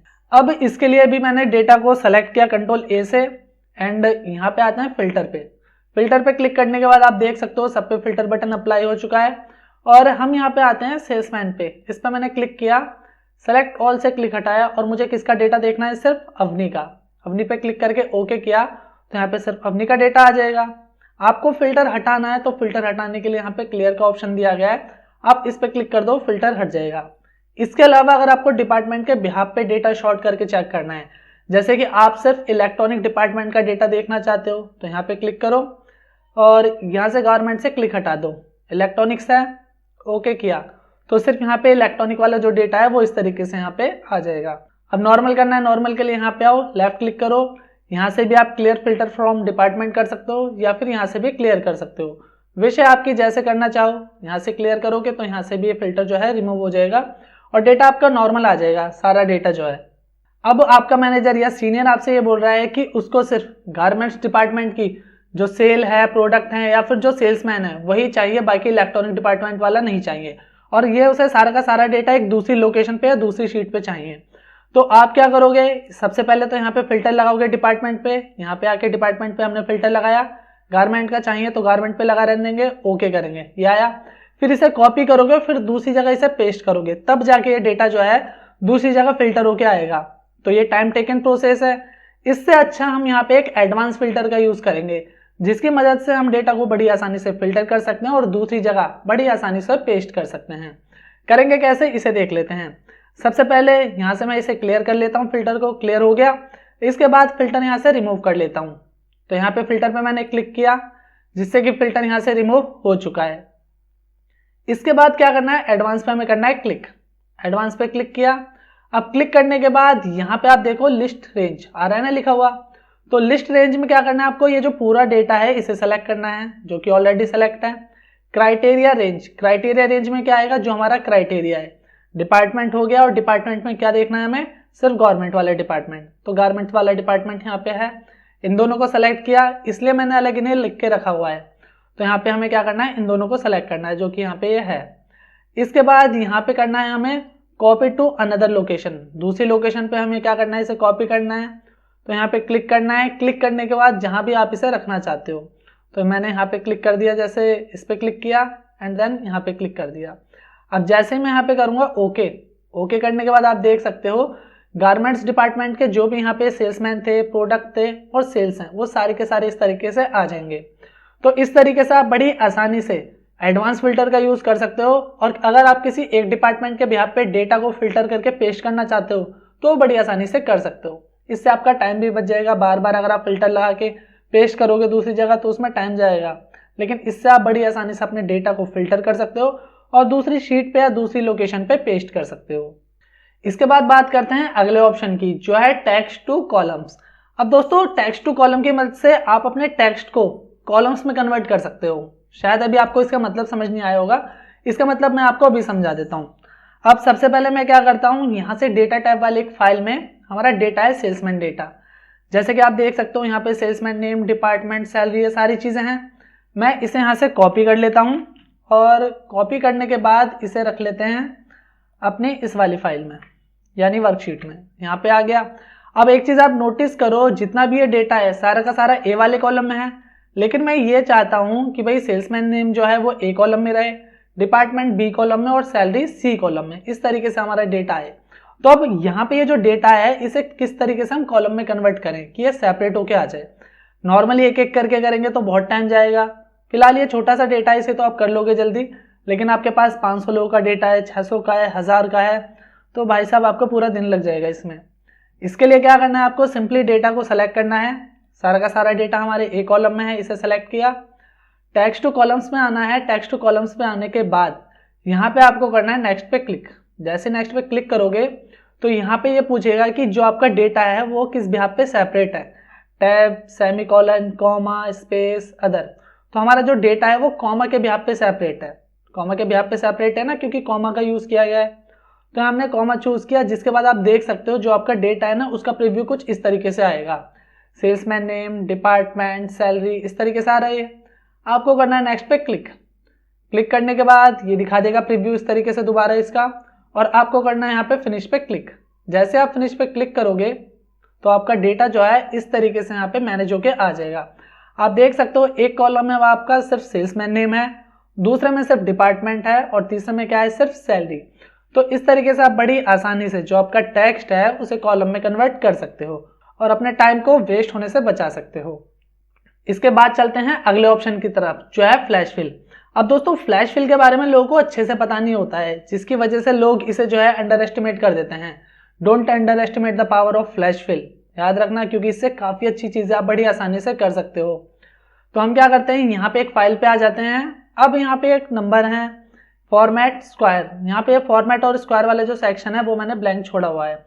अब आपको अगर यहाँ पे जो नंबर्स है इनका स्क्वायर निकालना है तो क्या करोगे, इक्वल टू करोगे, इसे सेलेक्ट किया, मल्टीप्लाई किससे, इसी से, और एंटर कर दोगे। यहाँ पे ये आ गया, 1 का स्क्वायर तो 1 ही होगा। मैं इसे पकड़ के ड्रैग कर देता हूँ तो ये कुछ ऐसे आ जाएगा। अब मुझे यहाँ पे इसका फॉर्मेट बताना है, तो फॉर्मेट बताने के लिए क्या करना पड़ेगा, यहाँ पे आए 1 मल्टीप्लाई 1, ये लिखा मैंने। फिर यहाँ पे 2 के लिए क्या करना पड़ेगा, 2 मल्टीप्लाई 2। ऐसे करके अगर मैं सब में करूंगा तो काफी ज्यादा मेरा जो टाइम है इसमें लगने वाला है। तो हम क्या कर सकते हैं, यहाँ पे मैंने इतने एरिया को इस तरीके से सेलेक्ट किया और इसके बाद हमें आना है यहाँ पे फ्लैश फिल में। जैसे आप इस पे क्लिक करोगे तो आप देख सकते हो फ्लैश फिल क्या करता है, जो पैटर्न होता है उसे फॉलो कर देता है और उसी के बिहाफ पे डेटा को फिल कर देता है। आप देख सकते हो यहाँ पे मैंने एक पैटर्न दिया जिसके बिहाफ पे इसने पिछले पैटर्न को समझा और उसे आगे इस तरीके से पेस्ट कर दिया। तो फ्लैश फिल की मदद से बड़ी आसानी से आप अपने घंटों का काम मिनटों में निपटा सकते हो। मिनटों में क्या है, सेकंड्स में निपट गया ये तो। एक और एग्जांपल देते हैं फ्लैश फिल का। जैसे कि यहाँ पे आप देख सकते हो, यहाँ पे एम्प्लॉय डेटा है, इसके बाद ये फर्स्ट नेम, लास्ट नेम और डीओबी। अब हमें क्या करना है कि भाई जो भी नेम है, फर्स्ट नेम यहाँ पे लाना है, लास्ट नेम यहाँ पे और डीओबी यहाँ पे। एक एक करके अगर करेंगे तो इसमें तो ज्यादा टाइम जाएगा, पिछला वाला तो फिर भी जल्दी हो गया था। जैसे कि अगर मैं यहाँ पे करूँ, नाम लिखता हूँ पहला राधा, इसके बाद लिखा मैंने वर्मा और फिर यहाँ पे डीओबी 5/1/2000, ये लिखा मैंने। अब अगर मैं एक एक करके ही सबको ऐसे फिल करूंगा तो काफी ज्यादा टाइम लगेगा। तो यहाँ पे भी हमने क्या किया है, पहले फ्लैश फिल के लिए यहाँ पे एक पैटर्न दे दिया कि आपको यहाँ पे नाम लाना है, यहाँ पे लास्ट नेम लाना है और यहाँ पे आपको डीओबी लानी है। ये पैटर्न यहाँ पे हमने दे दिया। इसके बाद जस्ट आपको क्या करना है, यहाँ से बीच में से पकड़ के इसे ड्रैग करना है और इस जगह आके कर देना है आपको क्लिक फ्लैश फिल पे, जिसके बाद आपका डेटा इस तरीके से इसमें फिल हो जाएगा। दूसरा काम आप ये कर सकते हो, यहाँ से आओ, बीच में से पकड़ के ड्रैग करो। फ्लैश फिल में जाने की बजाय आप कंट्रोल ई कर सकते हो, कंट्रोल ई फ्लैश फिल का शॉर्टकट है, तो भी आपका डेटा इसमें फिल हो जाएगा। और फिर आप यहाँ पे आओ, पकड़ के ड्रैग करो इसे यहाँ तक, कंट्रोल ई कर लो या फिर फ्लैश फिल पे क्लिक कर लो। जो आपका डेटा है बड़ी आसानी से इसमें इस तरीके से फिल हो जाएगा। तो देखा आपने फ्लैश फिल की मदद से किस तरीके से हम अपने डेटा को बड़ी आसानी से फिल कर सकते हैं।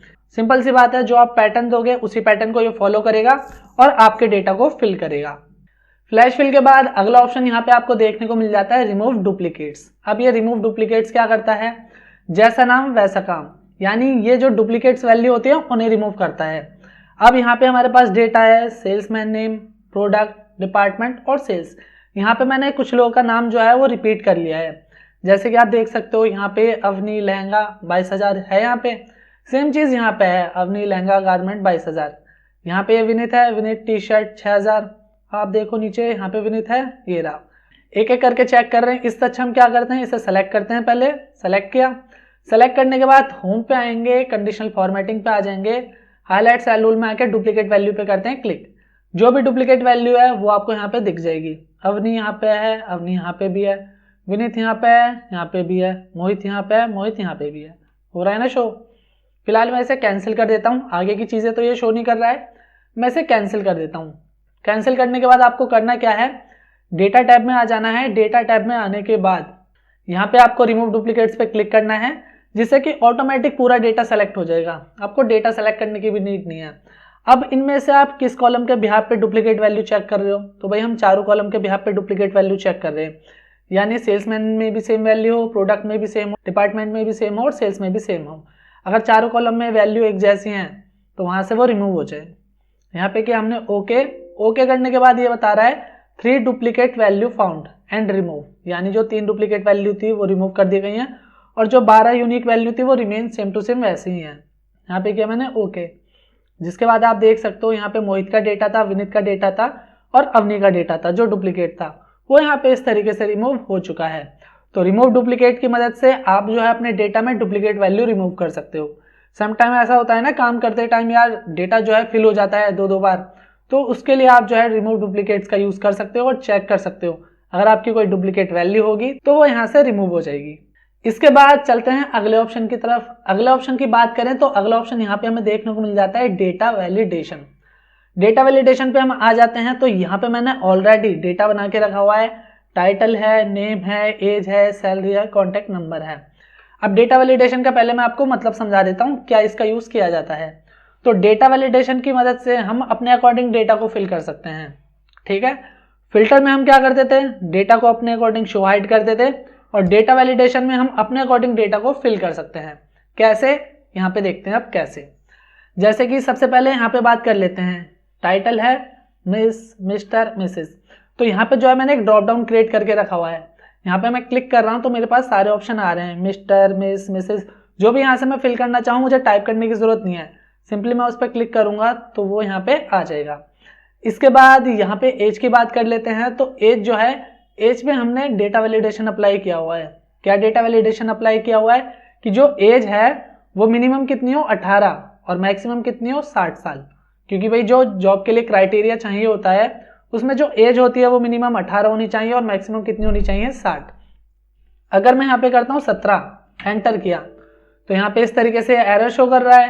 क्यों एरर शो कर रहा है, क्योंकि यहाँ पे जो एज है वो मिनिमम 18 होनी चाहिए या मैक्सिमम 60 होनी चाहिए। यहाँ से मैं ऐसे कर देता हूँ कैंसिल, और अगर मैं यहाँ पे करता हूँ 60 तो यहाँ पे फिल हो जाएगा।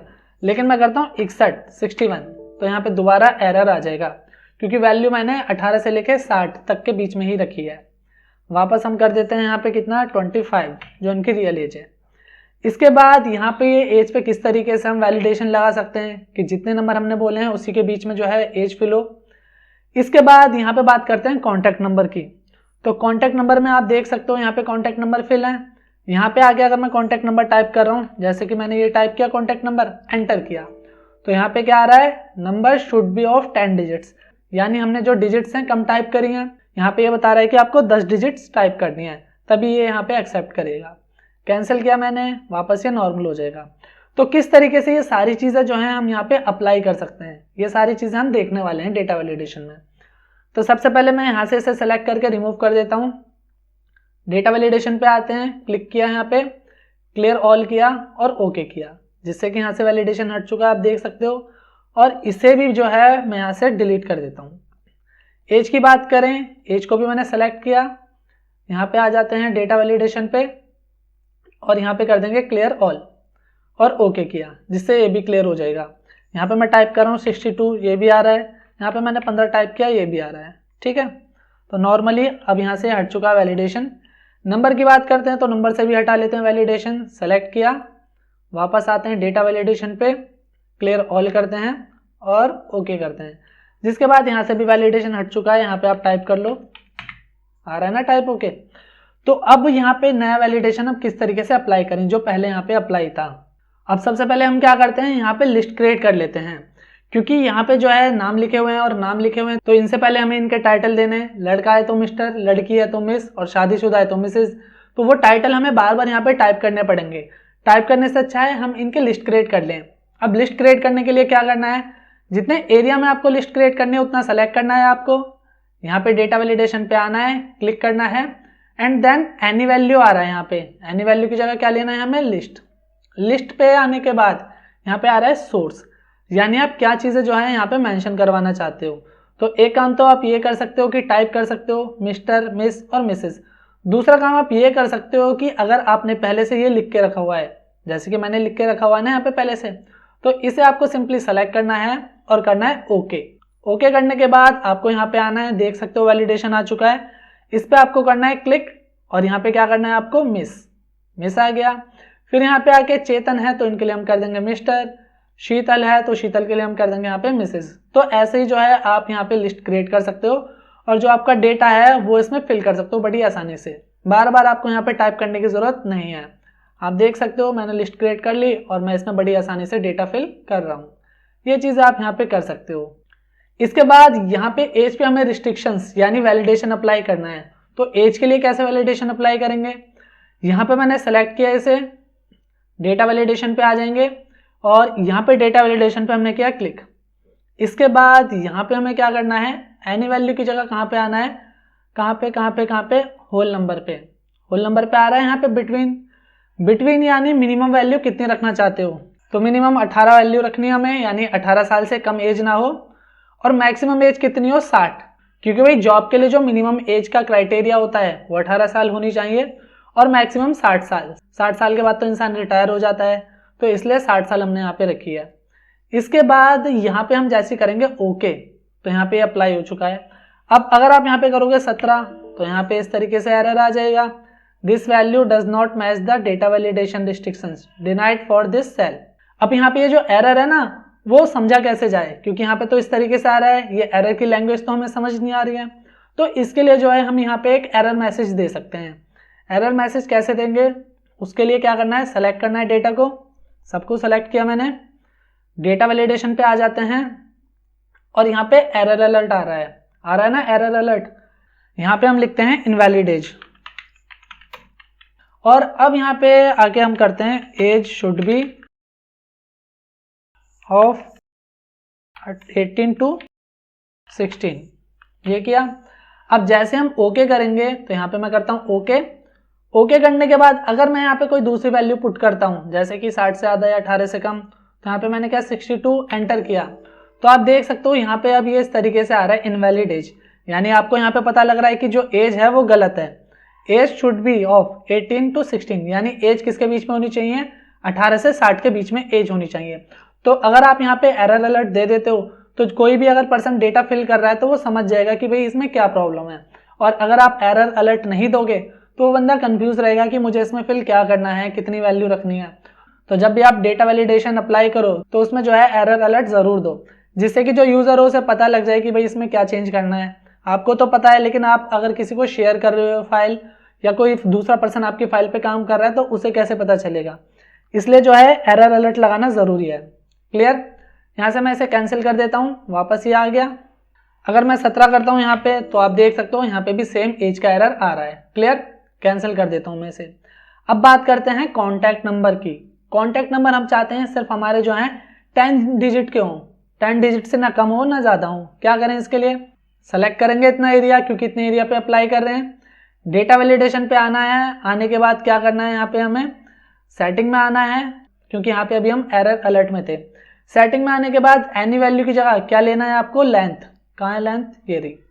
अब लेंथ कितनी रखनी है आपको, यहाँ पे काफी सारे ऑप्शन है, between, not equal, greater than. हमें इक्वल टू रखना है, किसके, 10 के। ना 10 से कम हो ना 10 से ज्यादा हो, 10 होनी चाहिए सिर्फ। और करते हैं यहाँ पे ओके।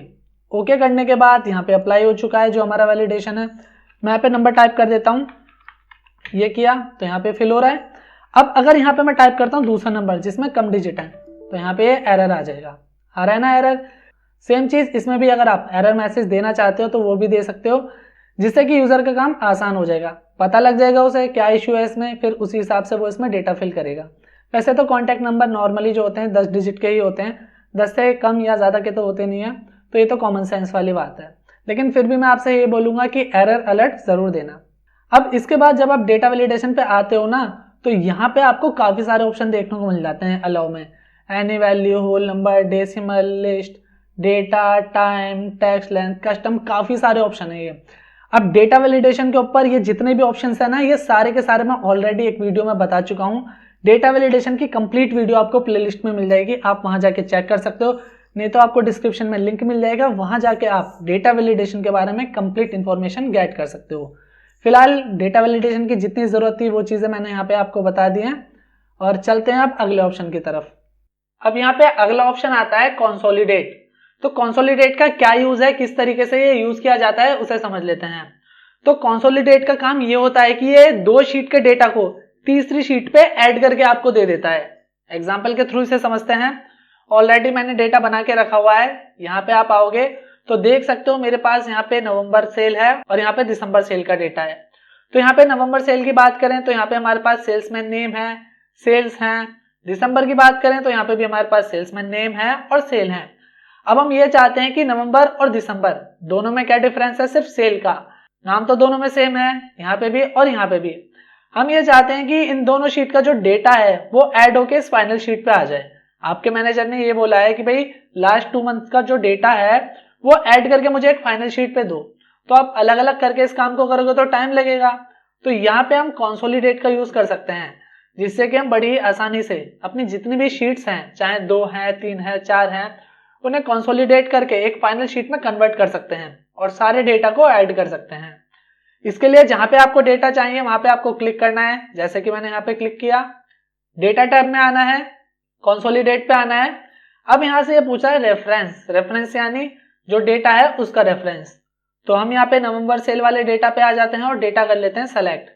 इतना करने के बाद आप देख सकते हो यहाँ पे इस तरीके से लिखा हुआ आ रहा है। जैसे आप ऐड करोगे तो जो रेफरेंस है वो यहाँ पे आ जाएगा। ऐड पे किया मैंने क्लिक, यहाँ पे रेफरेंस आ गया। फिर दिसंबर सेल पे हम क्लिक करेंगे, डेटा आ रहा है हमारा, ये सेलेक्ट है। ऐड पे क्लिक करेंगे तो जो हमारा दिसंबर वाला डेटा है सेल का वो भी यहाँ पे इस तरीके से आ जाएगा, जैसा कि आप देख सकते हो। अब दोनों शीट में कॉमन क्या है, सेल्समैन नेम कॉमन है। तो हम यहाँ से लेफ्ट साइड से जो कॉलम है उसे सेम रखना चाहते हैं, यानी लेफ्ट साइड से सारी की सारी चीजें सेम हो, साथ ही साथ टॉप रो जो है वो भी सेम हो। टॉप रो में क्या आ रहा था, सेल्समैन नेम और सेल, तो दोनों चीजें हम कॉमन रखना चाहते हैं। इसके अलावा हम यहाँ पे create links to source data, इस पे क्लिक कर देते हैं। इससे होगा क्या कि अगर हम अपने दोनों डेटा में कुछ भी चेंजेस करते हैं तो वो जो चेंज होगा वो ऑटोमेटिक अपडेट हो जाएगा हमारी फाइनल शीट में। अब यहाँ पे हमें करना है जस्ट ओके। जैसे मैं ओके करूंगा तो आप देख सकते हो जो आपका डेटा था इस तरीके से यहाँ पे ऐड होके आ जाएगा। आप देख सकते हो यहाँ पे नवंबर सेल जो है इसमें राघव ने 11,000 सेल करी है और दिसंबर में कितनी करी है, 15,000। 15 और 11 कैलकुलेट करें, सम करें तो कितना हो जाएगा, 26। यहाँ पे 26,000 आ रहा है। सुरेश की बात करें तो यहाँ पे 33,000 सेल है। दिसंबर में सुरेश ने करी 18,000 सेल, नवंबर की बात करें तो करी है 15,000 सेल। तो यहाँ पे टोटल करें इन दोनों को तो कितना हो जाता है, 33,000। तो इस तरीके से जो है आप कंसोलिडेट का यूज कर सकते हो और अपनी शीट्स को ऐड करके जो डेटा है, चाहे वो सेल का या किसी और का, उसे ऐड करके इस तरीके से किसी दूसरी शीट पे ला सकते हो। यहाँ पे सेल्समैन नेम हट गया है तो मैं इसे टाइप कर लेता हूं, सेल्समैन आ गया यहाँ पे। इसके अलावा अगर मैं इन दोनों शीट्स में कुछ भी चेंज करता हूं, जैसे कि दिसंबर वाली शीट में यहाँ पे 15,000 है, मैं कर लेता हूं यहाँ पे 20,000। अब यहाँ पे मैंने 20,000 किया तो अब ये ऑटोमेटिक फाइनल शीट पे अपडेट हो जाएगा। जैसा कि आप देख सकते हो यहाँ पे जो राघव की सेल है वो ऑटोमेटिक 31,000 हो चुकी है। इसके अलावा जब हम कंसोलिडेट में आते हैं तो यहाँ पे हमें और भी ऑप्शन देखने को मिल जाते हैं, sum, count, average, max, minimum, product, जो भी आपको चाहिए आप यहाँ पे उसे चूज कर सकते हो। शीट का रेफरेंस दे सकते हो, ओके कर सकते हो, जिससे कि आपकी जो शीट्स हैं, चाहे 2 हैं, 3 हैं, 4 हैं, इस तरीके से आपको यहाँ पे आ जाएंगी। इसके बाद यहाँ से मैं ऐसे करता हूँ क्लोज। इसके बाद बात करें अगले ऑप्शन की, तो यहाँ पे हम आएंगे तो हमें यहाँ पे 3 ऑप्शन देखने को मिल जाते हैं, manage data model, 3D map और रिलेशनशिप्स। तो सबसे पहले हम बात करते हैं यहाँ पे रिलेशनशिप्स की, कि ये ऑप्शन किस तरीके से वर्क करता है, इसका क्या काम है। तो रिलेशनशिप की मदद से आप अपने किसी भी 2 शीट के बीच में रिलेशन क्रिएट कर सकते हो। किस तरीके से रिलेशन क्रिएट करना है, क्या करेंगे जिससे कि ऑप्शन इनेबल होगा, तो उसके लिए हम क्या करते हैं, ऑलरेडी मैंने डेटा बना के रखा हुआ है, तो अपनी इस वाली शीट पे हम आ जाएंगे। अब यहाँ पे मेरे पास 2 शीट हैं। शीट 1 में मेरे पास ये डेटा है, आईडी नंबर, सेल्समैन और अटेंडेंस। शीट 2 की बात करें तो यहाँ पे सेम आईडी नंबर, सेल्समैन और सैलरी है। दोनों में डिफरेंस किस चीज का है? सिर्फ अटेंडेंस और सैलरी का, बाकी तो दोनों चीजें सेम है। अब दोनों में रिलेशन क्रिएट करने के लिए सबसे पहले हमें इन्हें टेबल में कन्वर्ट करना पड़ेगा। तो इसके लिए यहाँ पे मैंने डेटा को सेलेक्ट किया और कंट्रोल टी किया, जिसके बाद हमें यहाँ पे करना है ओके। जिसके बाद ये इस तरीके से आ जाएगा हमारा डेटा। इसका नाम क्या है डेटा का? टेबल 1। आप चाहो तो नाम भी चेंज कर सकते हो। शीट 2 की बात करें, यहाँ पे भी मैंने सेलेक्ट किया, टेबल में कन्वर्ट किया, ओके किया। इसका नाम क्या है? टेबल 2। तो अब हमें क्या करना है? शीट 1 पे आना है, यहाँ पे आने के बाद इंसर्ट में आना है और यहाँ पे हमें कन्वर्ट करना है इसे पिवट टेबल पे। अब यहाँ पे हमें पिवट टेबल में कन्वर्ट करना है। नॉर्मली हम क्या करते हैं? ओके कर देते हैं, जिससे कि हमारी पिवट टेबल क्रिएट हो जाती है दूसरी शीट में। बट यहाँ पे हमें दो शीट के बीच में रिलेशन भी क्रिएट करना है।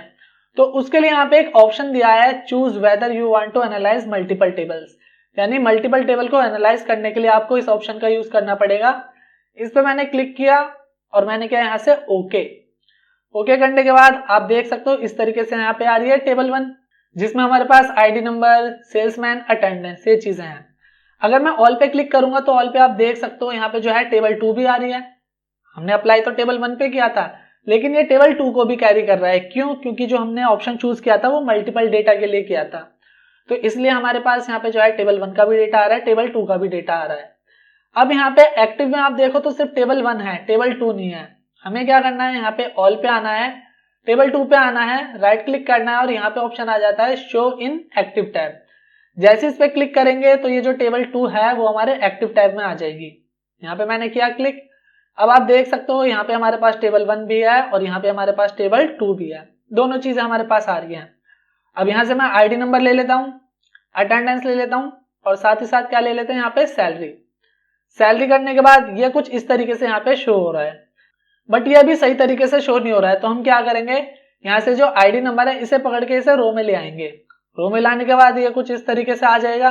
देख सकते हो आप यहाँ पे आईडी नंबर है, सम ऑफ अटेंडेंस है, सम ऑफ सैलरी है। अब आईडी नंबर तो अलग अलग आ रहे हैं, अटेंडेंस भी अलग अलग आ रही है, बट प्रॉब्लम कहाँ है? प्रॉब्लम है यहाँ पे सैलरी में। सबकी सैलरी जो है वो सेम आ रही है, जैसा कि आप देख सकते हो। अब ऐसा क्यों? ऐसा इसलिए है कि दोनों डेटा के बीच में कोई भी रिलेशन क्रिएट नहीं है, जिसकी वजह से यहाँ पे ये सब में सेम सैलरी दे रहा है। तो हमें रिलेशन क्रिएट करना है। अब यहाँ पे आप राइट साइड में देख सकते हो, यहाँ पे लिखा भी आ रहा है रिलेशनशिप बिटवीन टेबल में बी नीडेड, यानी इन दोनों टेबल के बीच में रिलेशनशिप की जरूरत है। तो यहाँ पे आप अगर ऑटो डिटेक्ट कर दोगे तो ऑटोमेटिक ये इसे अपडेट कर देगा। इसके अलावा आप क्या कर सकते हो? डेटा टैब में आ सकते हो। डेटा टैब में आने के बाद यहाँ पे आना है आपको और ऑप्शन मिल जाता है रिलेशनशिप्स का। अब ये इनेबल हो गया ऑप्शन, पहले इनेबल नहीं था। यहाँ पे आपको करना है क्लिक। क्लिक करने के बाद यहाँ पे आपको क्या करना है? न्यू एक रिलेशन क्रिएट करना है। न्यू पे क्लिक किया। न्यू करने के बाद यहाँ पे टेबल में आना है। अब यहाँ पे कॉलम फॉरेन, इसका मतलब क्या है? इसका मतलब अभी बताऊंगा मैं। टेबल सेलेक्ट किया, टेबल हमें यहाँ पे सेलेक्ट करनी है दूसरी टेबल, और यहाँ पे कॉमन क्या है दोनों में? तो आईडी नंबर ले लेते हैं, दोनों में कॉमन है। यहाँ पे आता है रिलेटेड टेबल, टेबल 1 लिया हमने और यहाँ पे भी आईडी नंबर हमें रखना है।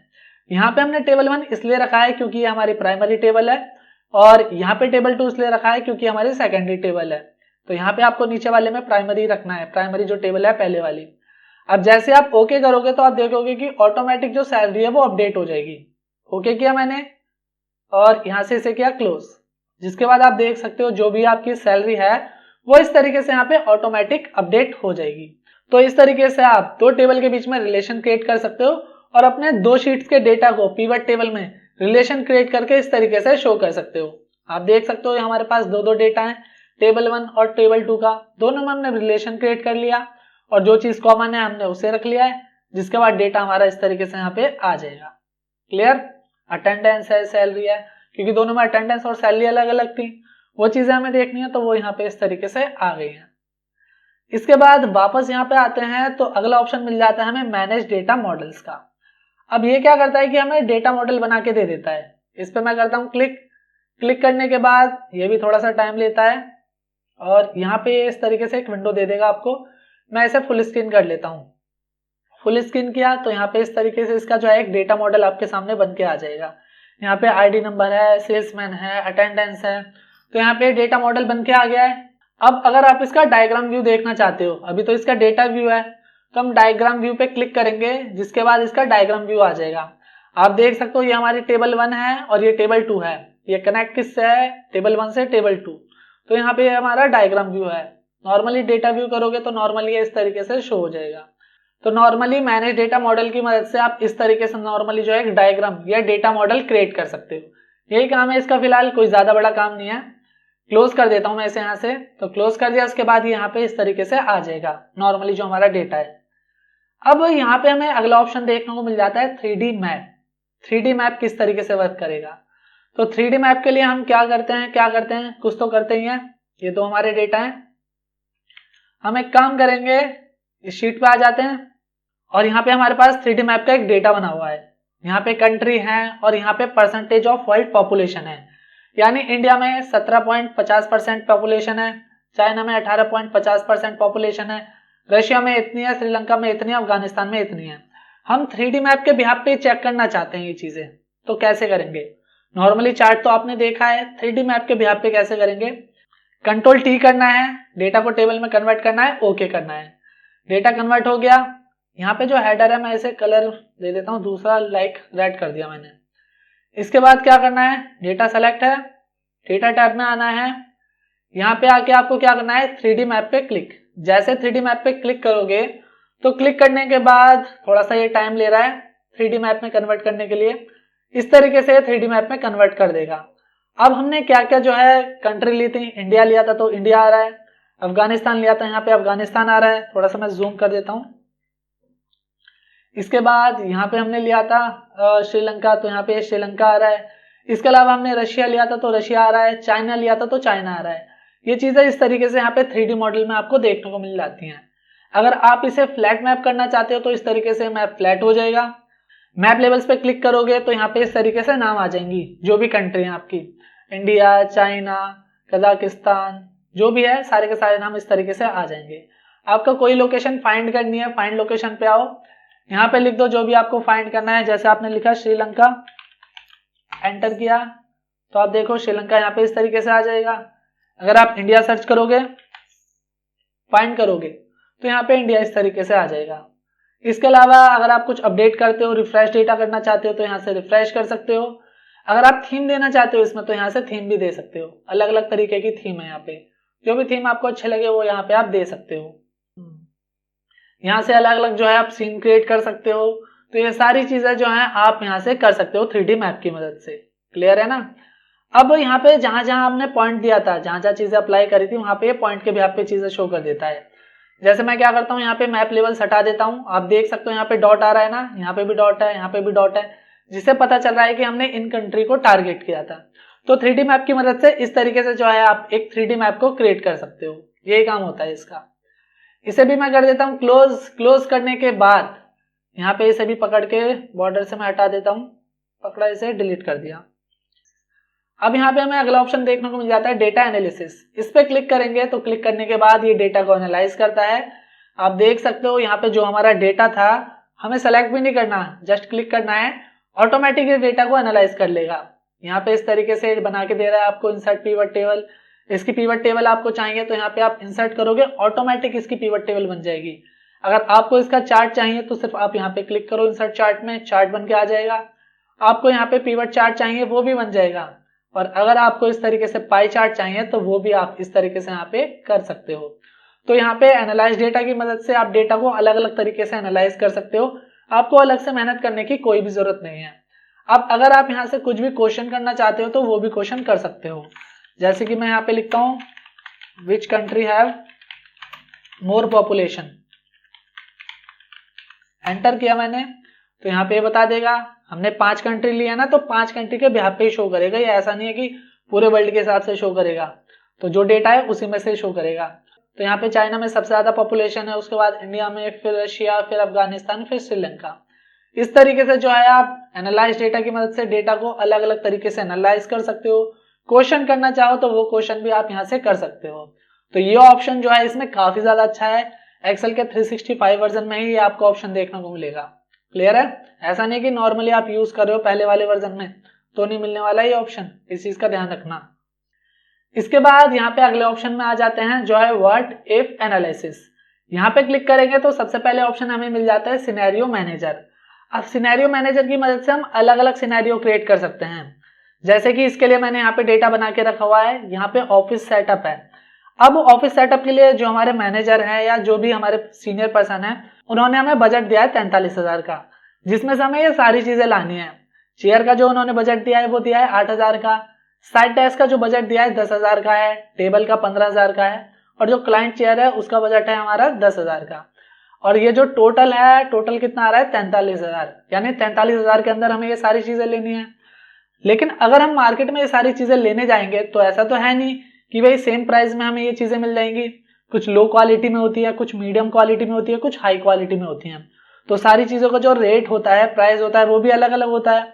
तो उन सब क्वालिटी का हम जो है एक सिनेरियो क्रिएट कर लेंगे, क्योंकि भाई हम अपने सीनियर को बोल के तो बताएंगे नहीं कि भाई जो चेयर है वो अगर आप लो रेंज की लोगे तो वो आपको 5,000 की पड़ेगी, मिड रेंज की लोगे तो 6,000 की, और हाई रेंज की लोगे तो वो आपको 7,000 की पड़ेगी। ऐसा तो बोल के बताएंगे नहीं। तो वहां पे जो है हम एक सिनेरियो क्रिएट कर लेंगे जिसके बिहाफ पे जो है मीडियम, लो और हाई रेंज, हम जो है तीनों का एक सिनेरियो क्रिएट कर लेंगे, और जो भी अपना सीनियर है, मैनेजर है, उसे शो कर देंगे। उसके बाद जैसा वो बोलेगा हम वो कर लेंगे। किस तरीके से यहाँ पे सिनेरियो क्रिएट करना है, अब इसके लिए हमें क्या करना है, यहाँ पे आ जाना है व्हाट इफ एनालिसिस में, सिनेरियो मैनेजर पे करना है क्लिक। अब यहाँ पे हम एक नया सिनेरियो क्रिएट कर रहे हैं, तो हमें ऐड पे क्लिक करना है। क्लिक करने के बाद सिनेरियो नेम, तो यहाँ पे सबसे पहले हम लो रेंज की बात कर रहे हैं, तो यहाँ पे लो रेंज बना लेते हैं एक सिनेरियो। इसके बाद यहाँ पे जो चेंजिंग सेल है, यहाँ पे हमें क्या करना है, इस वाले बजट को सेलेक्ट कर लेना है। चेयर, साइड डेस्क, टेबल और क्लाइंट चेयर, इन सबका बजट है ये। इतना लेने के बाद यहाँ पे कमेंट में आप कुछ भी दे सकते हो, क्रिएटेड बाय कंप्यूटर ज्ञान है। यहाँ पे मैं अपना नाम लिख लेता हूँ, क्रिएटेड बाय जीतू दिवाकर। इसके बाद यहाँ पे आपको करना है ओके। ओके करोगे तो उसके बाद इस तरीके से जो यहाँ पे वैल्यू फिल है वो आ जाएंगी, कि जो चेयर है उसके 8,000 बजट है, साइड डेस्क का 10,000, टेबल का 15,000 और क्लाइंट चेयर का 10,000।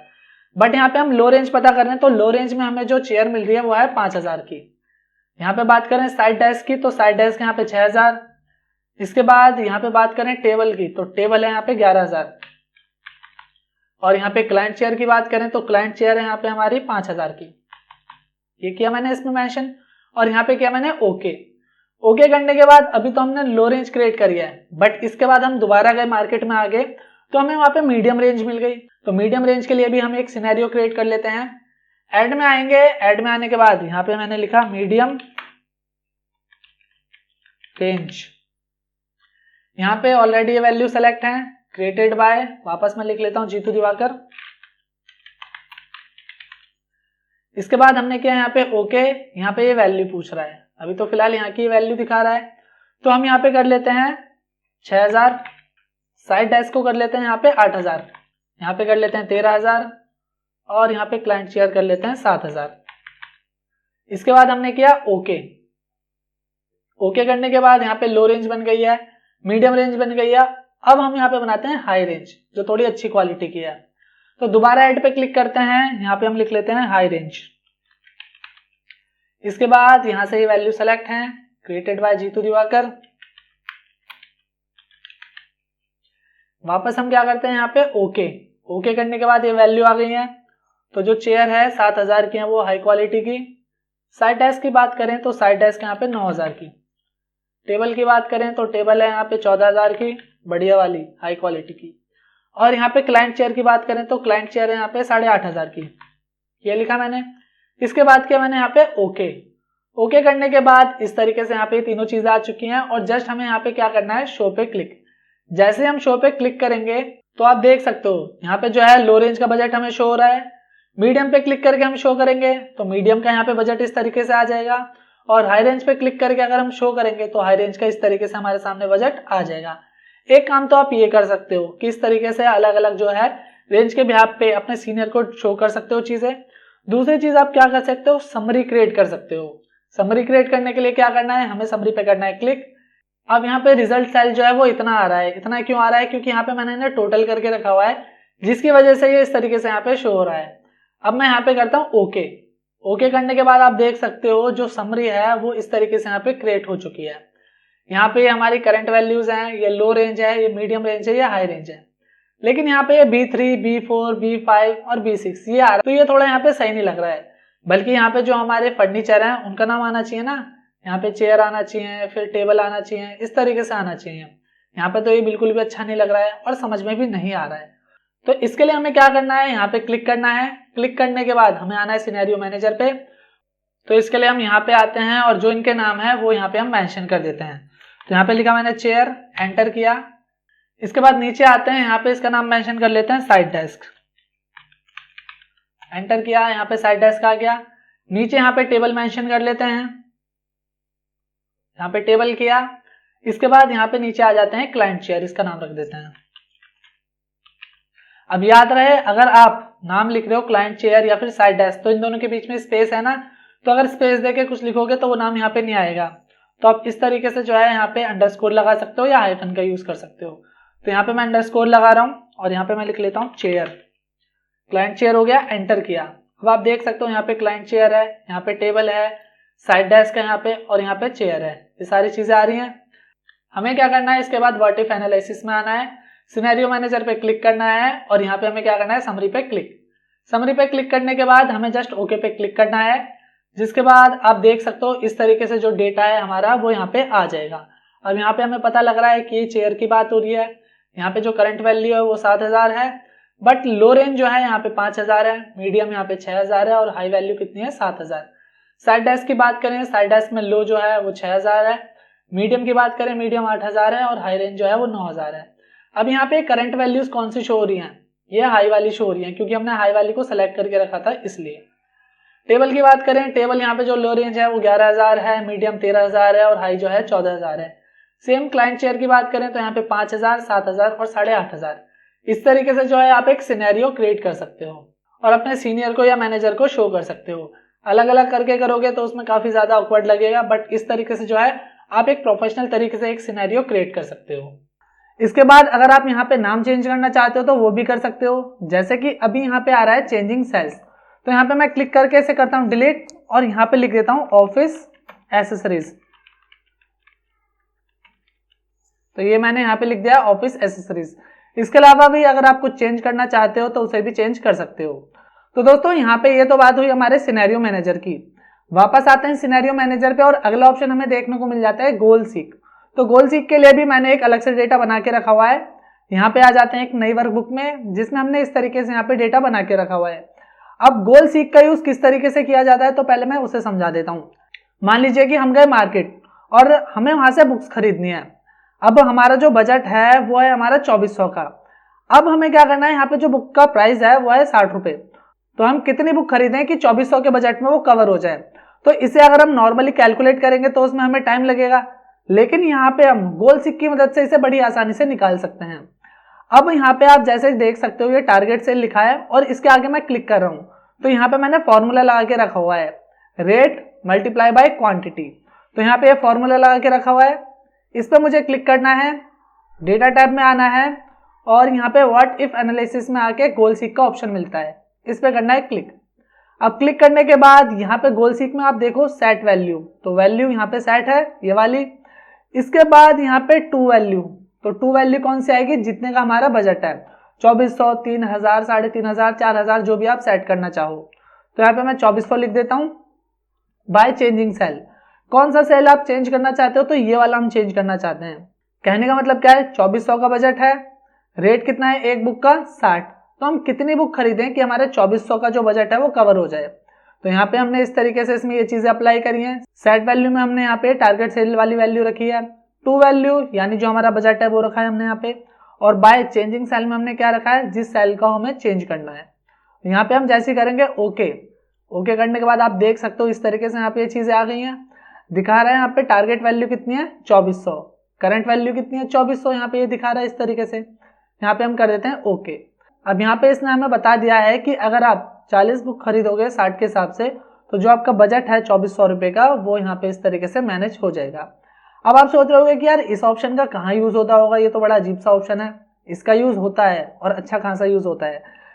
एक और प्रैक्टिकल है यहाँ पे इसका, जिसमें आप देख सकते हो यहाँ पे ये रेट है, ये यहाँ पे क्वांटिटी है और यहाँ पे टारगेट सेल है। इस पे भी मैंने फॉर्मूला लगा के रखा हुआ है। अगर आप नॉर्मली टाइप करके करोगे तो ये वर्क नहीं करेगा, इसलिए पहले आप फॉर्मूला इसमें अप्लाई कर लेना।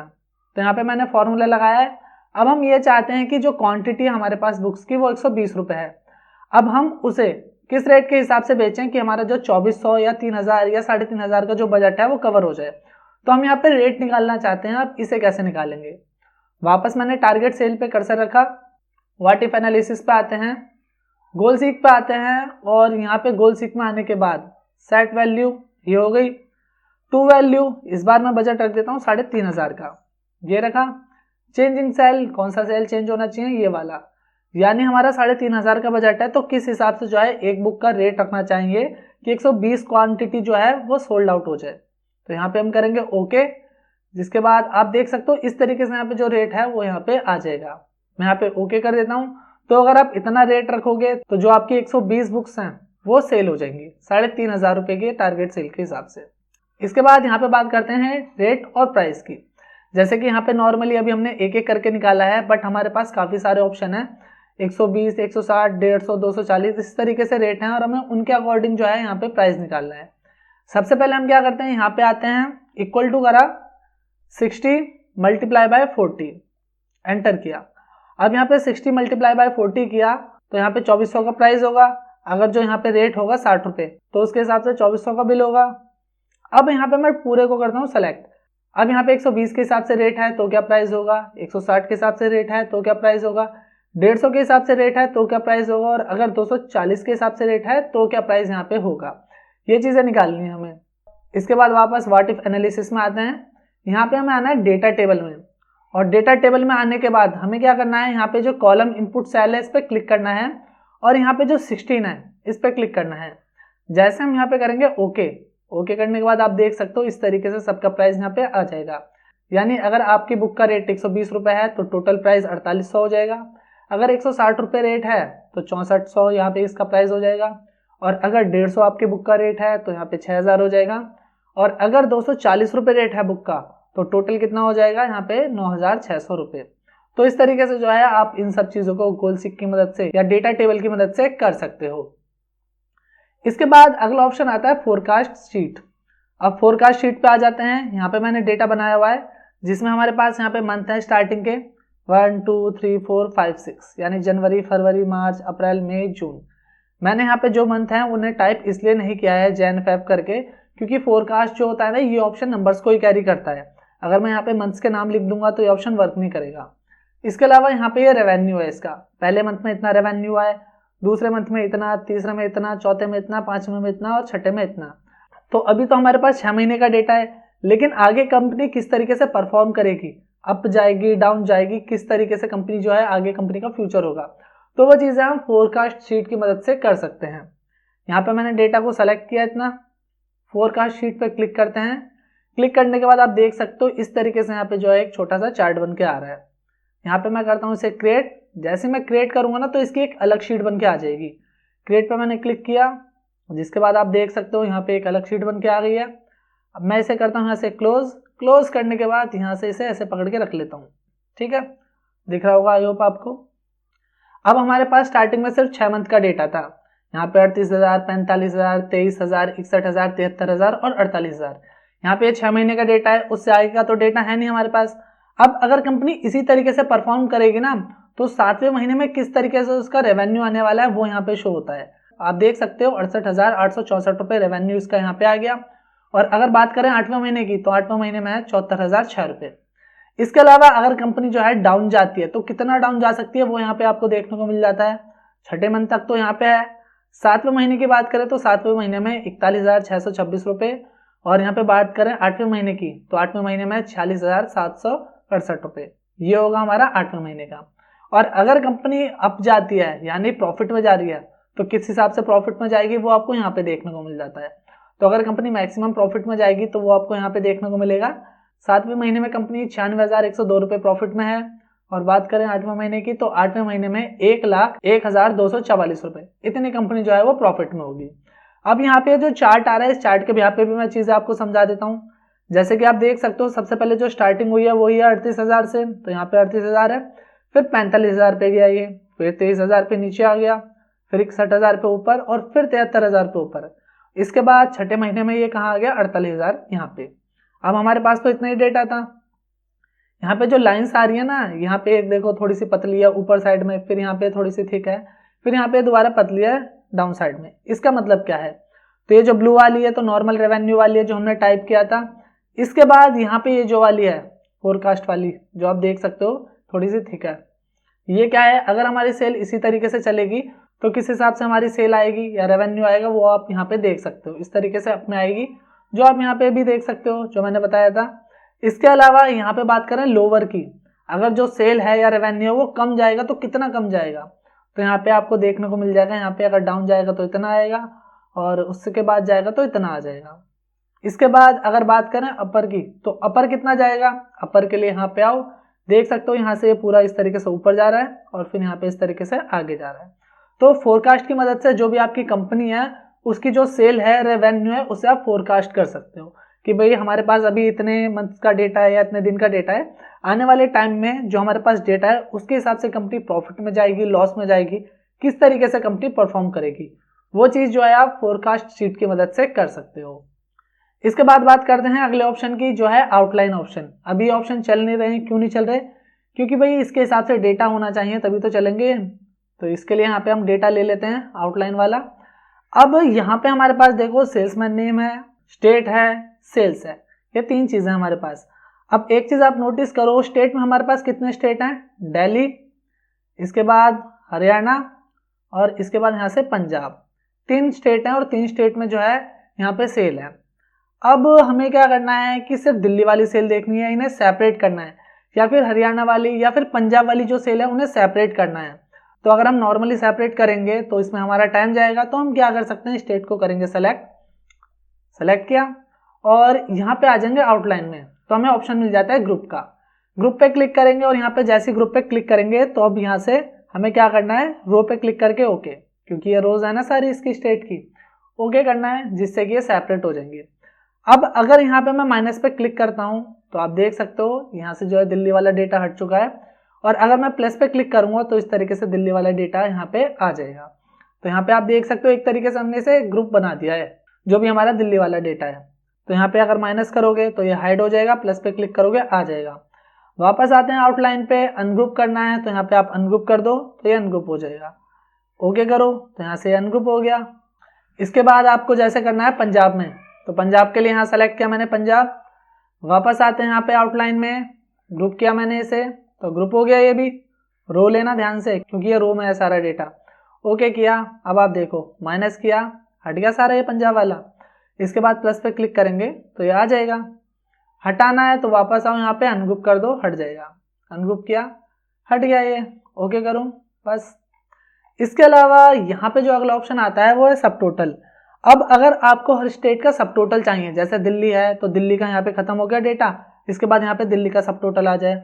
हरियाणा का है, यहाँ पे हरियाणा का खत्म हो गया, हरियाणा का सब टोटल आ जाए, और सेम एज इट इज नीचे पंजाब का आ जाए, और फिर टोटल का अलग यहाँ पे सब टोटल आ जाए। तो इसे कैसे निकालेंगे, सिंपल है, कंट्रोल ए से डेटा हमें सेलेक्ट करना है पूरा, देन हमें क्या करना है, वापस आना है आउटलाइन पे, सब टोटल पे करना है क्लिक।